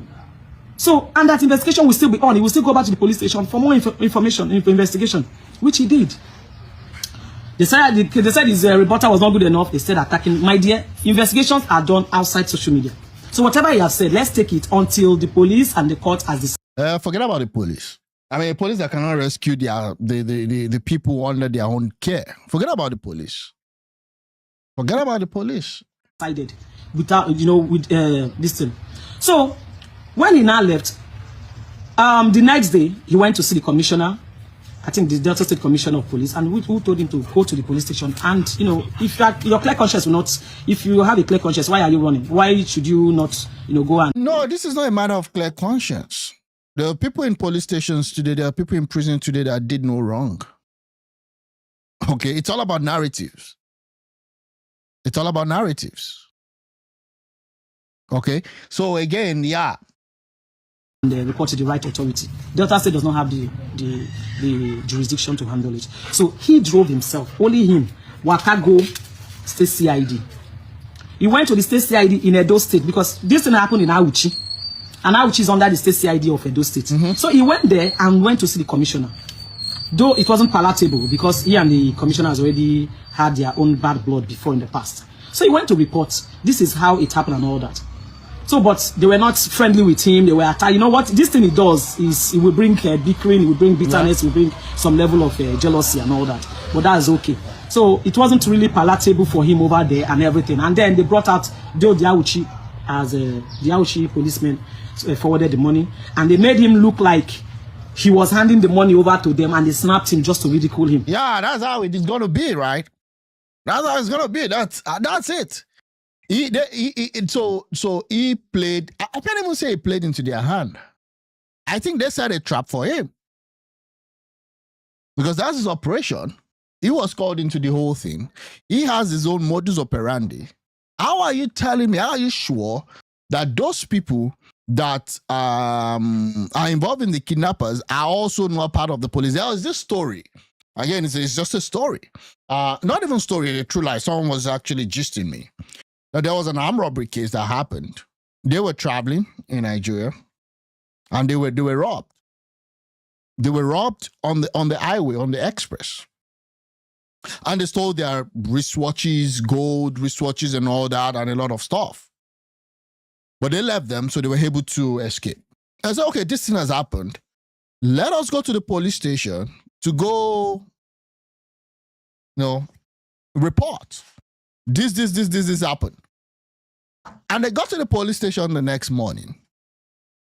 And then they saw the wristwatch in the hand of the person they want to go report to. I know you guys know how that ended up. They just had to leave. You think all these things happening in the forest, all these things happening around, they kidnapping people. Do you think that it's just some poor people that are doing that? It's not. It's not. And this guy has been exposing, this Harrison guy has been exposing a lot of leads, has been going in after these kidnappers. Do you think they don't have higher ups there? Do you think they don't have rich people living maybe in your estate, coordinating all these things happening? This is the money he has returned 2 days ago, Abi, a day before. This is the money he has returned 48 hours before. Now they are making him hand over the money as if he's just handing over the money yesterday. And the picture and everything they snapped went viral. All these things they are doing is just for social media amusement. But that is their business. Now, after that, they prepared a warrant. They prepared a warrant and said he should sign it. In that warrant, they said it was them that came into his room and recovered the money. He said, no, now, mommy carried it in my hand. They carried the money, can't give you now. I was trying to explain to you how I work. I can't give the kidnappers everything. I took out of it and replaced it with fake money, where I can put the chip for tracking. When I explain, people say you don't want to, my explanation is not good enough that I'm a thief, I should go and bring the money. I brought out the money and gave to you people. Now you are not saying that I should sign warrant that it was you people that recovered it from me. How? Not be me bring the money. Typical police, right? Typical police first. Unfortunately, we're in this point where it's now, doing the job of the police itself. That caused argument, and his lawyer vehemently refused that someone is at the debate, and his lawyer vehemently refused that he will sign that warrant that is coming 48 hours after he has submitted the money. And only him using leg, Pakago police station, nobody arrested him. Okay. He went there for further investigation and interrogation.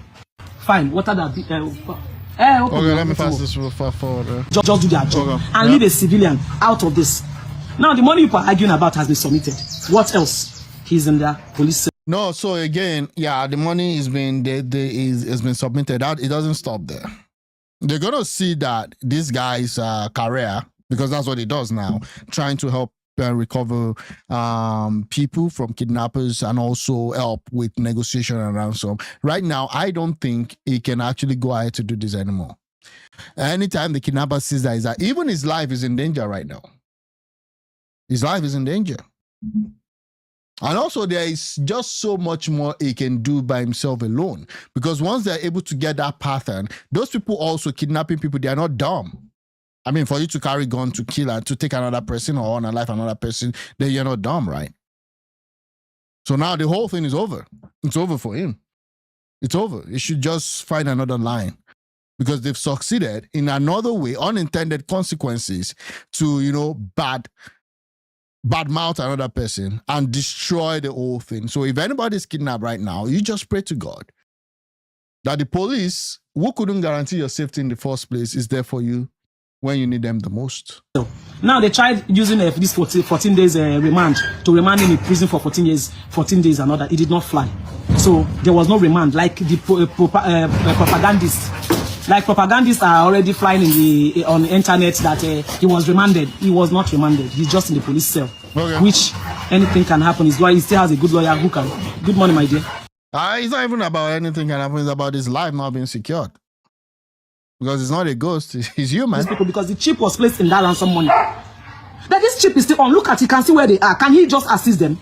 And instead of them talking about how he can assist to get these people, they are focusing on him. Everybody has forgotten about the guy in captivity. As of now, it's like, how do I take this guy down? Yeah, forget about the guy in captivity. Whoever, the family member, VDM, the police. Do you think the police is actually interested in rescuing the guy? Nigerian police. And 5.4 million naira, which has been returned.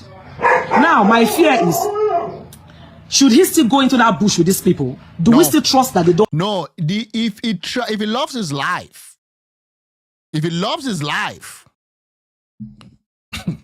what are you saying?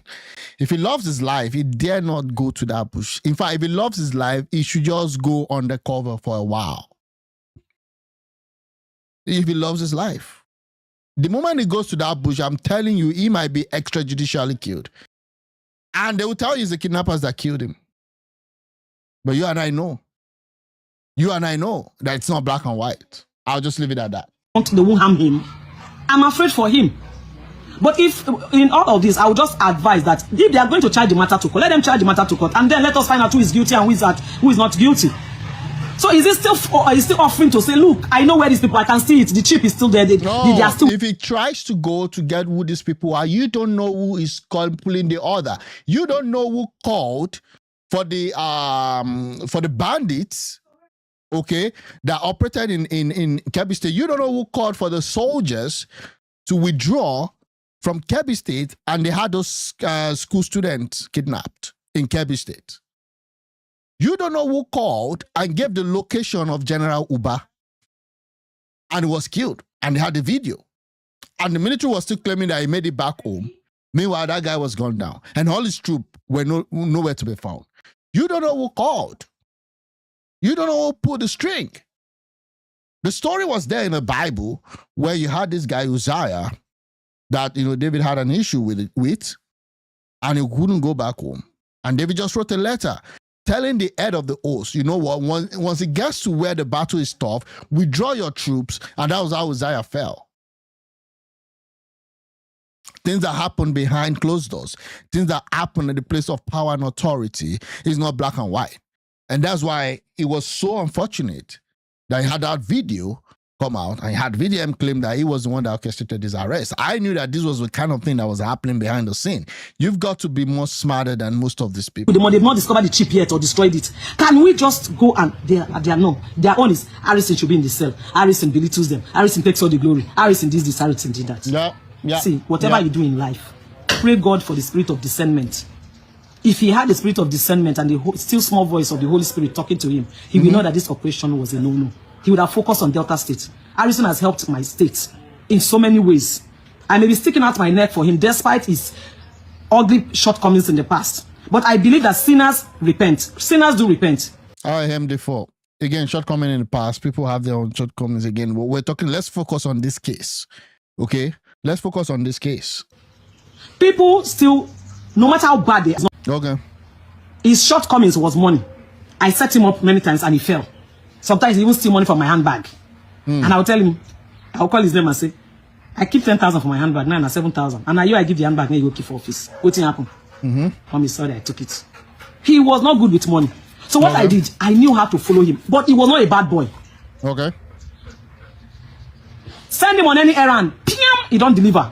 Tell him to do anything. This guy will stick. When I was doing election petitions that year, I leave office by 4 a.m. This, my secretary will stay with me till after my drafting, photocopying, assembling and everything. This boy will walk like a horse. But when it comes to him handling money, he wasn't good with handling money. Okay, didn't you tell, if he's clean, why didn't you tell the family? Yeah, they said there was one person with him, okay, and that they were all aware. Again, people panic when things are down. People panic when things are down. But I believe that sinners repent. Sinners do repent. Things he does for me. Yeah. Why should I throw him? What if it's my son? Will I throw him away? I kept him close. I kept monitoring him. All I do is that if I want to send him an errand, I'll ask him, sure you have your ATM? He say yes. I will forward the money to his account ATM so that he will use his ATM to deliver, buy whatever or deliver what I wanted to do. There are ways you handle people who have their own shortcomings, who have their own flaws, who have their own poison. If you know someone is not good with money, there's a way you handle them. But don't write them off that they are bad and evil people. Yeah, but this one, let's focus on the case. That's what I'm saying. Harrison has been a con man. Go to Facebook. His history is all over there. Now, people will do all these NGO and activism. They follow sponsors, poverty, and insecurity most of the time because they don't know if insecurity stop and poverty reduce, they also go stop. So we keep doing everything possible to keep it going. My problem with Nigeria is that we are too sentimental, emotional, and I still insult me, but don't worry. Okay, yeah, cool. Again, I'm saying that in this case, it doesn't, like, how do you even steal ransom? We'll see all these people happy whitewashing. We'll see what happens. Again, we'll see what happens. And again, I'm still going to say that I don't think that he stole the money or he took the money for his own personal stuff. Okay, let's see this. Okay, if you decide to kill yourself in Nigeria, even at your brother, they will still complain that the food wasn't good. This is HARISSON who resigned as SSA to the Delta Gate governor due to the high rate of insecurity in the state. It's also the same person who went on a solo protest over the issue, and now they accuse him of being involved. Man react. Okay. HARISSON go an issue matter. My brother here. I just small word I want talk inside. Okay. Nigerians, a large number of Nigerians don't know good. So when you don't realize, say these people, when they do good for they don't know good, you come as you tell they do the good. If you like, kill yourself for Nigerians. The day of your burial, they go see complain your burial not off. Do you know HARISSON go issue last year 2024? They appoint HARISSON go issue as SSA to the governor of Delta State. SSA. This SSA position where they give HARISSON go issue to, you know, say HARISSON resign. He resigned. Why he resigned? He resigned because of Nigerians. Because that time, insecurity for that Ogwashiku area side, that they kidnap people anyhow. HARISSON, he don't call out governor many times. The thing no call the solve that time. HARISSON do solo protest. He protest go government house for Asaba. Only in protest go there. All the security, they won't even shoot themselves that day. See the video. Harrison say no, I don't think they collect salary.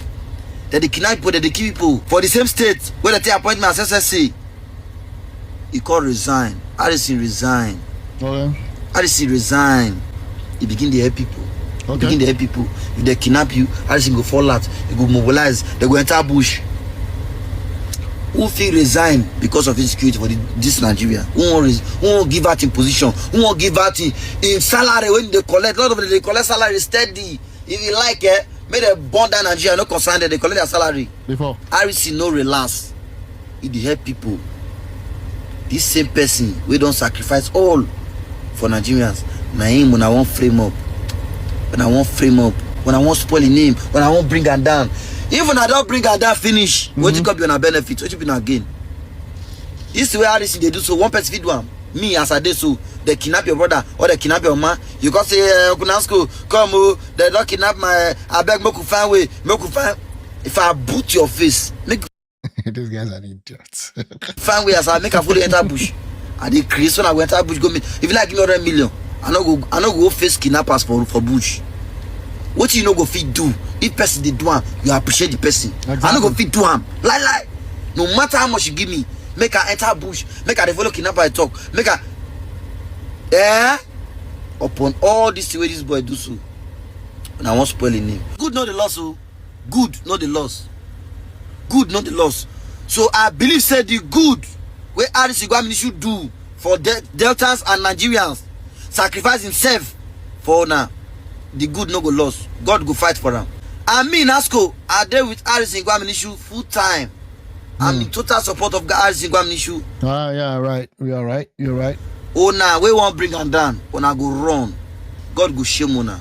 Yeah. So again. Oh, now see this Harrison issue matter.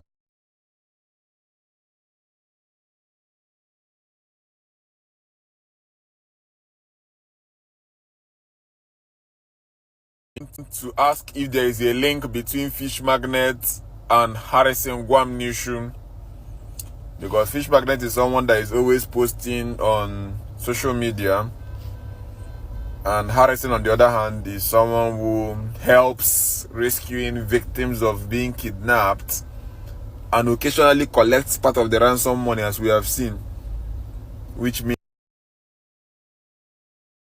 Do you have any evidence of that? As I've said, it means that we need to question him. If you're not too kuto na banana, what is too sweet will always enter the eyes. Because as I said, Fish Magnet's case looks like a kidnap gone wrong. So as I said, Harrison needs to be severely questioned beyond order. And I agree that, at some point you've got to, you've got to, be more objective. No matter the good, you clearly don't know Harrison. Yeah, with respect to what now? With respect to his past or with respect to what he's currently doing? He needs to provide. I don't know him. Like I even said that I only got to know, most of what he does, like in the last 3 weeks.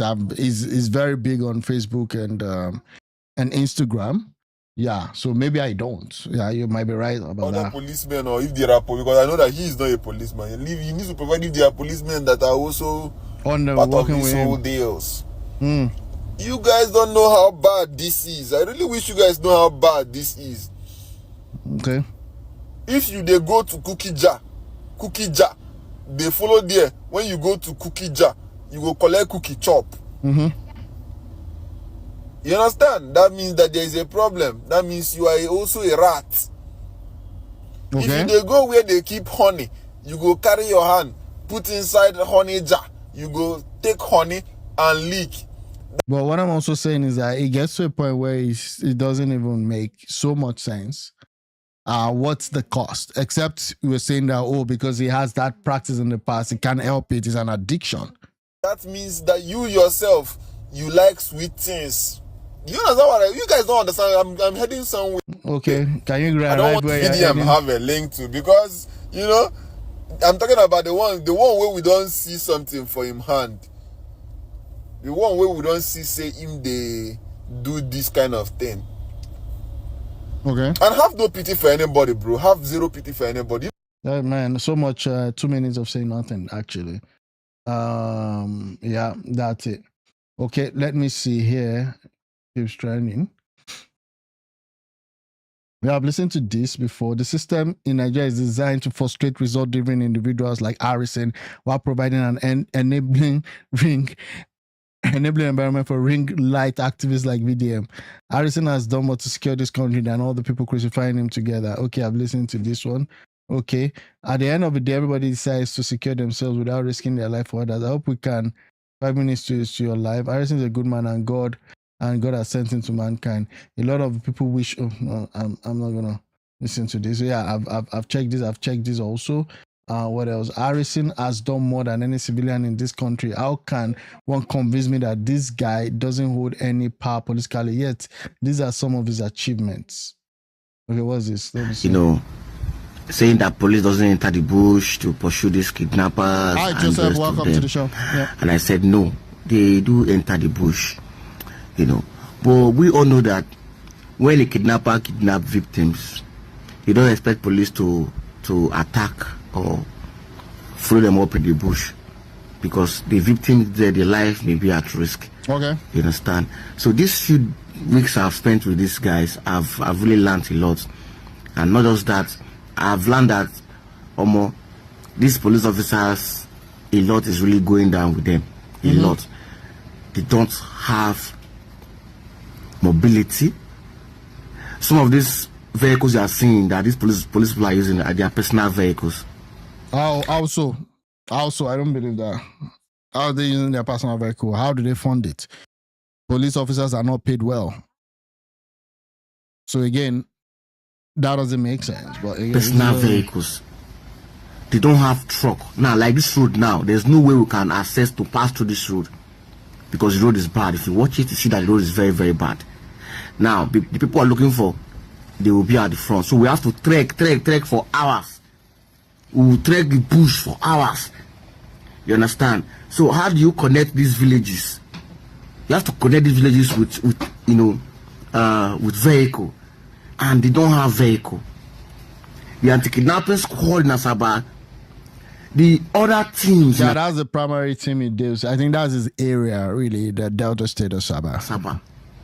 You don't have vehicle, and it's a shame to us, to we all.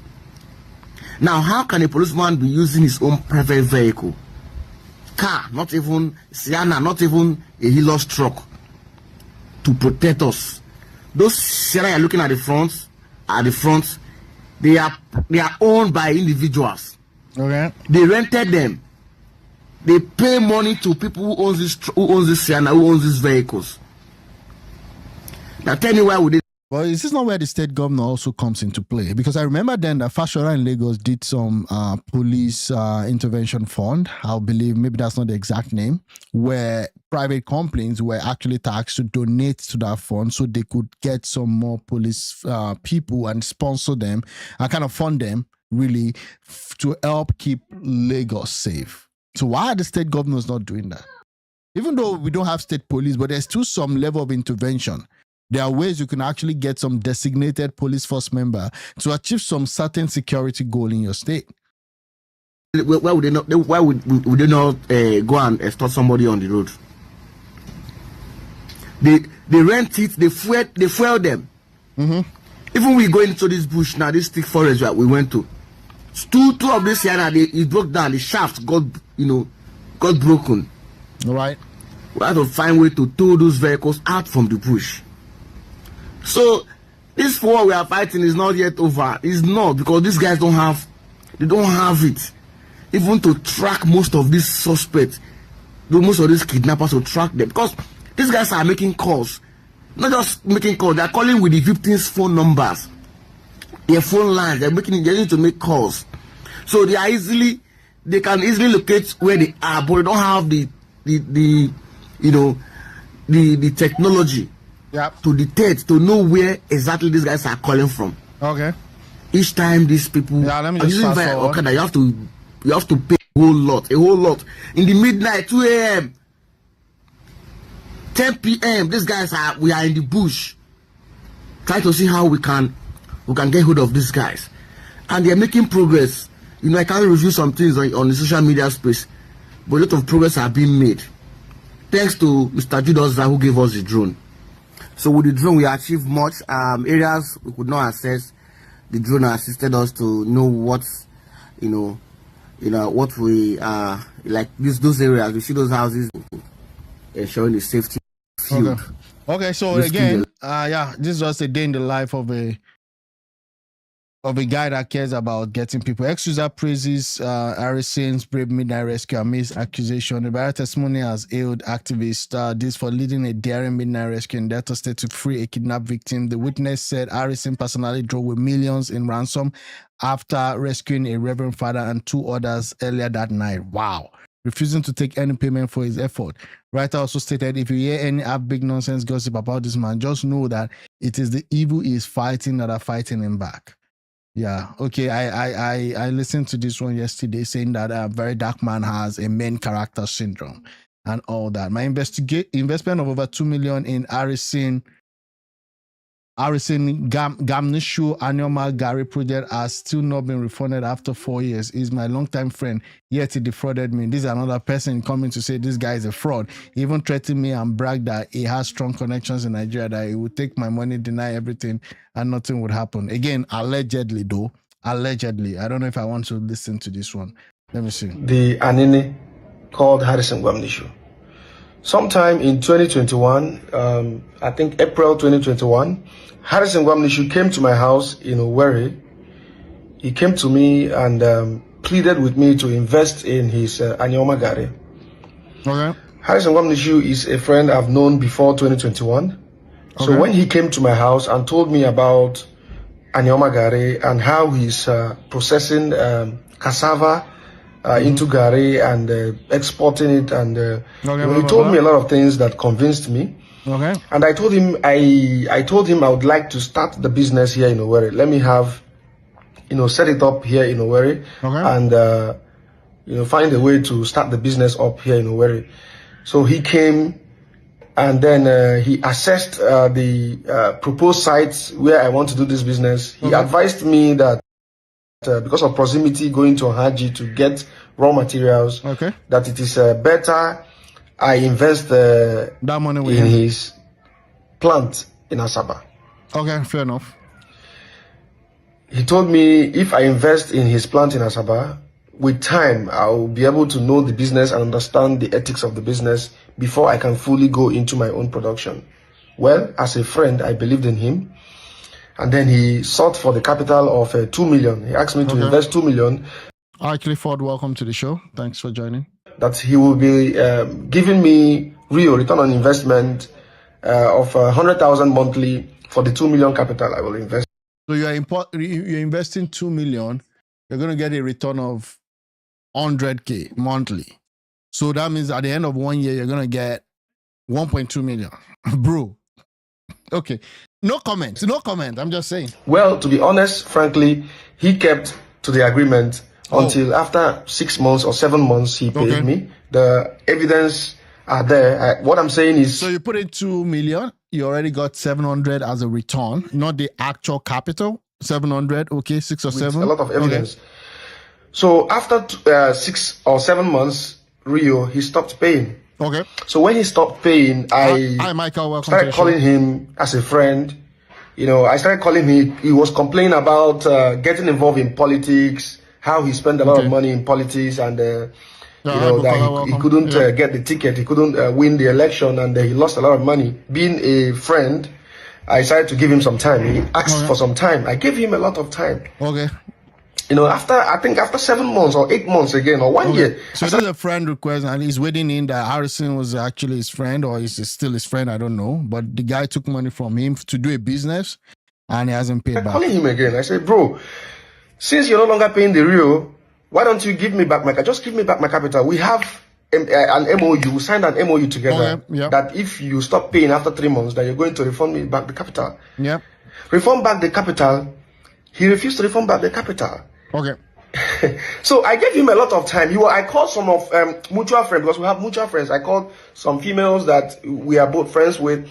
I called some male friends. I even called his lawyer. They promised to pay. Yep. 2 years gone, Harrison is not paying. Okay, I said, okay, forget about the Rio for 2 years. Don't give me the Rio. Just give me back the 2 million naira capital. Check out 2 million naira. What is the rate of dollar in 2021?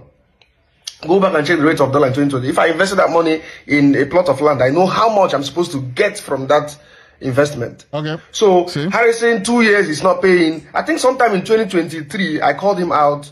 You know, I wrote, is they still there on my page? I called him out, you know, on Facebook. I said, pay me back my money, Harrison. Welcome to the show. Yeah. You're my friend, but with what you're doing now, we're no longer friends. Because if you're a good friend, I've given you enough time. Like I've given you 2 years, 3 years. You don't want to pay. He promised to pay. Sometime he set up a GoFundMe that he wants to refund everybody he's owing. He came to me, my DM, and asked for my account number. I gave it to him. He said he was going to refund that. People are supporting him. He set up a GoFundMe. He did not refund that money. Yeah, I tried to call him through a friend. I was there with a friend, a female friend. Yeah, you know, she called him. He didn't know I was there listening to the conversation. Harrison told this friend that he doesn't feel like he wants to pay the money anymore. That he doesn't feel like he wants to pay me the money anymore. That since I called him out, that he believed we are friends, and I called him out. Okay.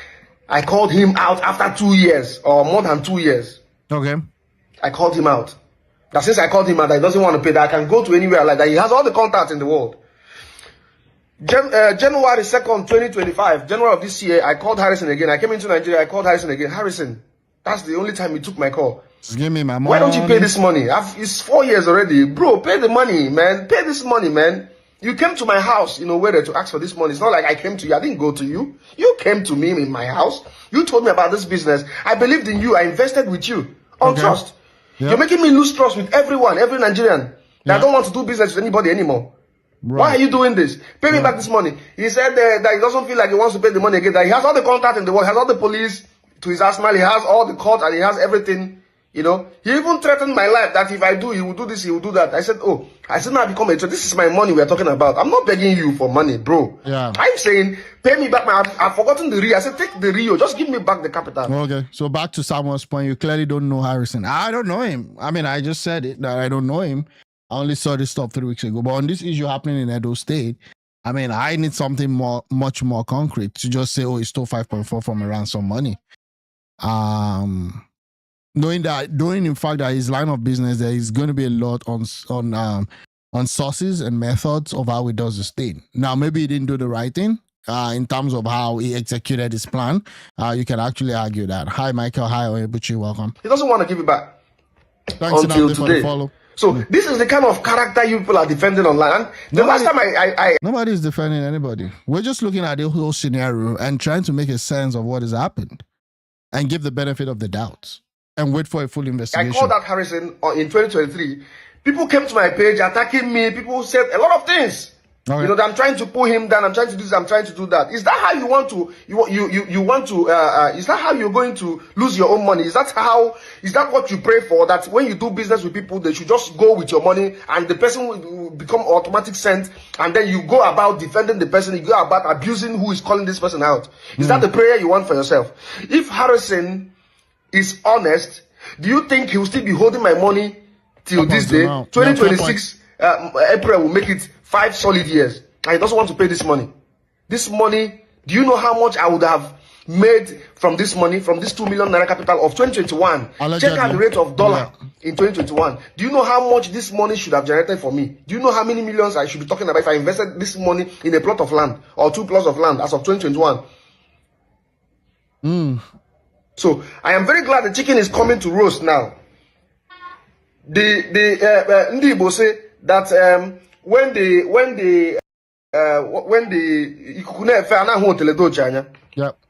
then when the wind is blowing, you begin to see the Pawan Tapas Nyash attacking their hero.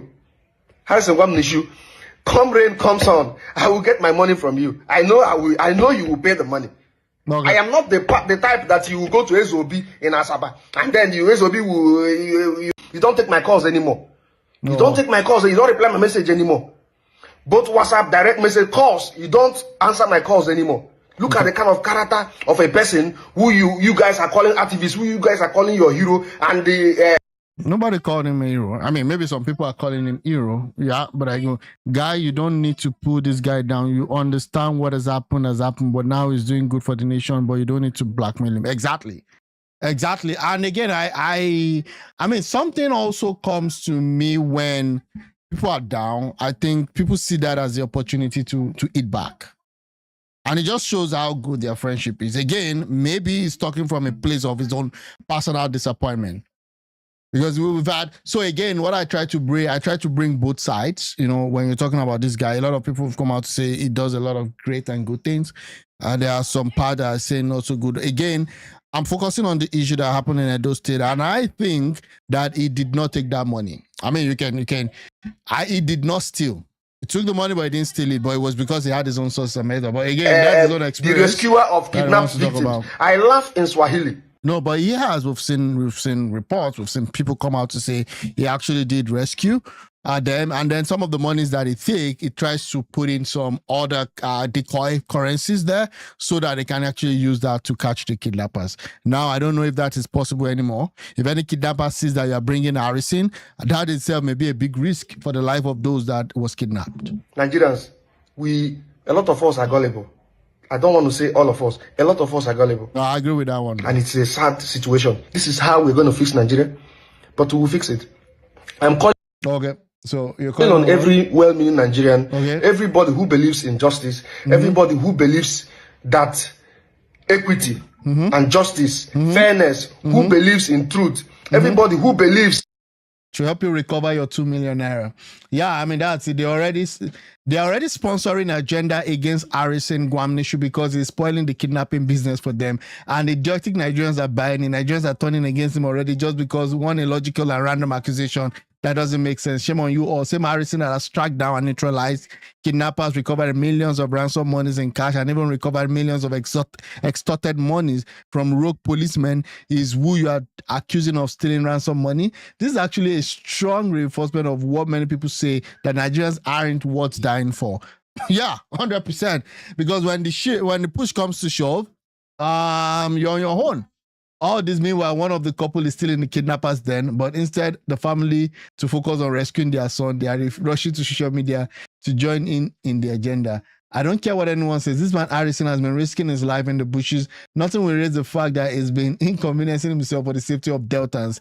Excessive defense, HARISSON. Okay. This man, and he will come and he's now, I don't care what you not talk about, but you see this man called HARISSON.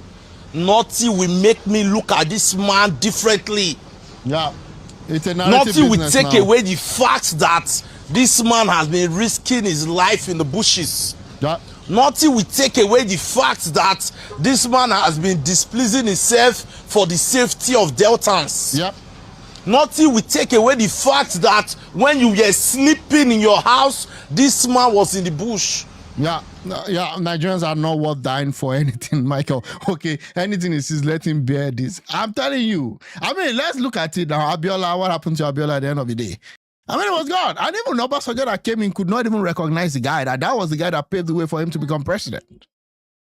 That's how bad it is. Like you said, this and that, let will be the one. How many times, even this guy, Gani Fawehinmi, one of the major forefront activists, I know he does his own activism. Let's forget about the new crap of activism that we have now. When the guy went for elections, they didn't even vote for him. How many votes does Jowore get? Again, I'm not a fan, but how many votes? So again, Nigerians, we are peculiar people. Let me just put it that way. Nothing will take away the fact that when you need help, you will call on this man and he will come and he's as fast, if not faster than the Nigerian police. Yeah, the guy actually is swift. Nothing will take away the good HARISSON has done. 99 good plus 1 bad, not be bad person for where we come from. Okay. If truly HARISSON took that money for reasons best known to him, we are disappointed. We are highly disappointed in him. I still don't believe he took that money for his own personal reason. And yes, I mean, the lawyers come out to say he took the money and replaced some with a decoy. I don't still think that he actually wanted to steal that money for his own personal stuff, because that's dumb, right? That's really dumb if you do that. but that will not take away what Harrison has done for the people of Delta State and Nigeria. Now, you Harrison, let me warn you, better stick with Delta State. I don't want to say you waka come out Delta State again, because I don't even think that's possible anymore. They've blown his cover, they've blown his sources, they've blown his methods. You can no longer have a kidnapper saying, oh, Harrison, except he changes his name, he changes everything, but he can't change his face, where people do change their face anyways. But again, I'm saying that, again, with the level at which things are right now, I don't think that's possible. You have been going on rescue missions in Delta State and will not get this kind of problem. Exactly. You do. I believe you go do away, it can't become problem. You have seen more than 5 million. Not be 5 million, I won't spoil your name. So if they kidnap person for Benin, let Benin people go and rescue them. Yeah. If they kidnap person for Edo, let Edo people go and rescue them. Exactly. Mama P is there. My Okoro, chief priest or whatever, Prince Okoro, that guy that was formerly obedient, now is APC, is there. You have a lot of activists in Edo State. Okpebolo is there. So let them manage their own affairs. I'll let the state also manage its own affairs. Again, I don't buy into this idea of a civilian even going into the bushes and all that. But I guess that's his passion. And he's been doing so many goods with it. Stay Delta States. Work with Deltans. And I want to urge every Deltan, my name is excessive. I want to urge every Deltan to stand by Harrison in these trying times. Nobody is perfect. Comfort a little. Nobody is perfect. Okay? Nobody is perfect. So not be this one will take, criticize and crucify our brother. Are you Harrison? If you don't say the work don't take too much for you, start to the charge. Start to the charge. Leave community service. Yeah. If the work is draining you financially, start to the charge. Yeah. You want to risk your life for free? Start to the charge. Are you Parara? Let me tell you today, yeah, now. You are one of the most stupid people I know. What? Now, calm down, bro. Let me talk excessive now they talk. You Parara, now you are one of the most stupid people I know. Now, yeah, Harrison is a shitty character. He's not what most people think he is. I mean, yeah, talk and I may be excessive, I mean the footage.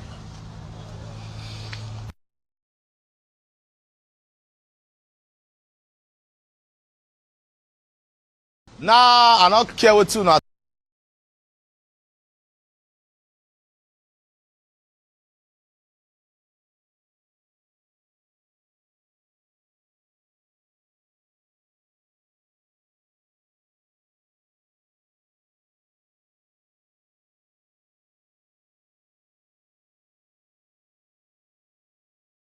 Oshekure. I was in the mountain and they call me say Parara. I said, what did happen? Sorry, I'd love to get this guy. I said our brother where you kidnap and 5 and 6 where they breathe for bush. Then they say don't basically kidnapper money. I said, what one? How? Yeah. That there, one of the guys that do video. I felt they follow the team for tweet. Whether they tweet twa. The guy they tag Grofai, they tag like this one. They see the tweet. I say no. So I make some calls. You understand? Not every time they talk come outside. Yep. Until this morning, this person could post this thing. As he post them. So I they watch Nigeria. Okay, so again, I still don't believe he stole the money. That's Michael. Okay, but justice must take his course. If he had listened to his mother as regards marriage, he would not have entered this mess. Oh, what about his marriage? Okay. Yes, a lot of Nigeria they say, "Well, grow." Let's see. Okay. Life of a teen. Harrison I can talk to. I not can talk to online people. Harrison repent. Oh, okay. Only you want go do good for inside the good, bad they always the day. Bad they always the day. Harrison. Wagwan. You know that not be online people. Where online people they go and not they go that side. No, let's see. Your matter not the pass donation. Now, before I come to this 5.4, most start from where Harrison from T start. Harrison a driver to one woman, kidnapper called kidnap the woman. Mona listen, I know they start with one thing. Okay, I think that was the woman that spoke. Okay, let's listen. From there, they go ask the woman when the woman call, who you suspect? He say na Harrison. From then Harrison they go prison. So that prison case will return and I say it start. From there, one promising girl They call prison, that they do call your Harris story. From then I got battle Harris take come as I start this activist work. From when he start activist work, his story there may not be here. So we'll start with some few ones. Some people go add some for inside this comment section. Now more goes to the case of Gloria Okoli. This girl, where they say na I pop something like this, where DSS like this, they the lawyer will do this case not eat 1 naira. The lawyer do the case from a pocket. RC call social media raise money. Oh, like this. Ona donate give RC. Even the girl not see 50 naira. This girl. Okay, that's bad. RC shop all the money. RC go do good here, go do bad here. But some of them say, no, they talk about the bad money or they talk about the good. No. Okay, so now this is another account. Now we just heard about the account of the guy that lend him money, and VDM also said he's got money issues too. Okay, let's just keep saying. This one and this guy, oh no. Then one of our brothers called Kisley Oji, Nollywood guy. Okay. Similar problems in the RC shopping money before they call cash out. He call refund. All these cases they online. He did there. Then for Delta State, RC go deceive some Yahoo boys. Use Calabar name till they make them. He collect 400 for one boy hand until where even the DPO call here. They could take the money from her. They even snap a picture. If not be Israel Joe. Therefore post online that time. Israel Joe, see Israel Joe here. Anytime they talk, I get proof. And they save her from that thing. Harrison come back again say Anioma Gary say they want to sell Gary. Oh, they want to they export Gary. I mean import, export. Oh, that's the guy we just listened. Okay, yeah. People invest in Gary. Harrison shop the money finish do like this. People they call her, they do like this. Now so Harrison come. Yeah, okay. And again, I just said, okay, fine. List people. Okay, list name of people that, wow. List people Harrison as defrauded. Okay. So allegedly, right? Human rights activist and founder of organization like Behind Bar Initiative. Okay, Kisley Oji raised 5 million via crowdfunding for Oji kidney transplant, but allegedly failed to remit the full money, leaving Oji traumatized. Oji later refused to discuss the case publicly. 5 million. That was 2023. Franklin Ifeanyi Inaji promised to help Inaji recover 50 million from land speculator, collected an advance fee but delivered no result. Okay, maybe that one didn't succeed. Tom Ocheda, as a co-founder of Behind Bar Initiative, Ochada accused Gwamnishu of scanning him by removing his access to NGO money after an affair with the account officer, leading to millions unaccounted for before EFCC got involved in that one. Family of Amaka Ohanaja, Delta State governor paid 10 million into Gwamnishu's account for controversial debt. Parana, the way they talk from both sides of his mouth, Parana don't cast. Okay. That's why I went online. No, I don't want to just listen to him. I want to see what's happening. Yahoo boy from Delta. Okay. Medical doctor posed as lawyer to collect bail money from victim. Okay. Wow. Abdul Ganiyo said the family of Mr. and Mrs. Segiru, 5.4 million. Oh, this is the Edo case, right? This is the Edo case that we're in right now. 2025. Okay. Franklin and all that. Again, let there be a full investigation. Until then, we can then make up our mind of what has happened. Okay, it fixes on kidnap and all that. Again, I think that's enough of Gwamnishu right now. Let me see if there's any other thing that might be interesting to talk about. Yeah, but I think also that there are some that are out to get him. Justice Omotosho is critically uncoming. What is this? Yeah. What transpired? Okay, we've listened to what the lawyer. Is this the lawyer? Moved that 5.4. Is this the lawyer? Harrison lawyer don't finally come out. Okay, so this is not the lawyer. Okay, that's fine. Yeah. Okay, beyond intervening in kidnapping situation, what line of work does Harrison actually do for a living? Yeah, that's a fair question. I've done it before my teacher post. Oh, no, as well. The first asking people to join his protest scheduled to hold 6th of December in Edo State. What is the protest for? Good evening. This was the guy that came out actually first to talk about what's happening with Harrison. My people, tomorrow, 6th December, 2025. Okay. We get protests. For what? For J2 Junction. 6 o'clock, 6 a.m., all of us will meet each other for J2 Junction. The protests are peaceful protests. The reason for the protests now the insecurity mode they face for a donut. Don't be protests when we won't call for fights or destroy property.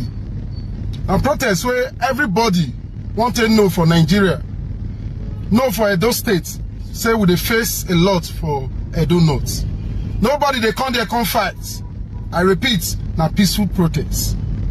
Any young man, young girl, wait down for us tomorrow. It means everything they happen for Edo State, Edo North, you like them. So I beg, 6 a.m. tomorrow morning, we'll meet for J2 Junction. I greet all of you now. God bless you. Okay. Yeah, that's that about that. CF, let's talk about the CDC FIB. Not sure about all that. Let's see. Important notice to all see. Like what are we let me see update on this exercise. The Civil Defense Correctional Fire and Immigration Service has announced the postponement of the opening of the portal for shortlisted candidates to attend physical screening and document verification. The portal, which is just scheduled to open on 1st of this, will now be opened as soon as possible. HARISSON is very extravagant and shady. He can spend over 6 million in a hotel frenzy with his friend. Wow, that's quite crazy. Let me see. Yeah, what about this? I'm just seeing that, okay. Expecting this. Yeah, I mean, I don't know. The primary ongoing issue is the postponement of that. Okay, originally set for 1st to 3 December. And then on December 2, it was announced the delay without specifying a new date, citing the need for necessary adjustment to ensure smooth process. Okay, there's been a lot of scam, other related issue, okay, about that. Yeah. Okay, now only worker come in patience, Jonathan, but now only you be J2 Junction, carry your family, go. Okay, yeah. Again, that's that about that. Yeah, thanks a lot, guys, for joining. At this point, I just want to take a little bit of a break, and then I might come in later on today. Thanks for watching. If you've not subscribed, please help subscribe to this channel, help like, help share, and thanks for all the comments, and thanks for all the guidance also. I really appreciate it. Thanks, and have a good one. Have a good evening, have a good weekend, and enjoy service tomorrow. Talk to you guys soon. Bye.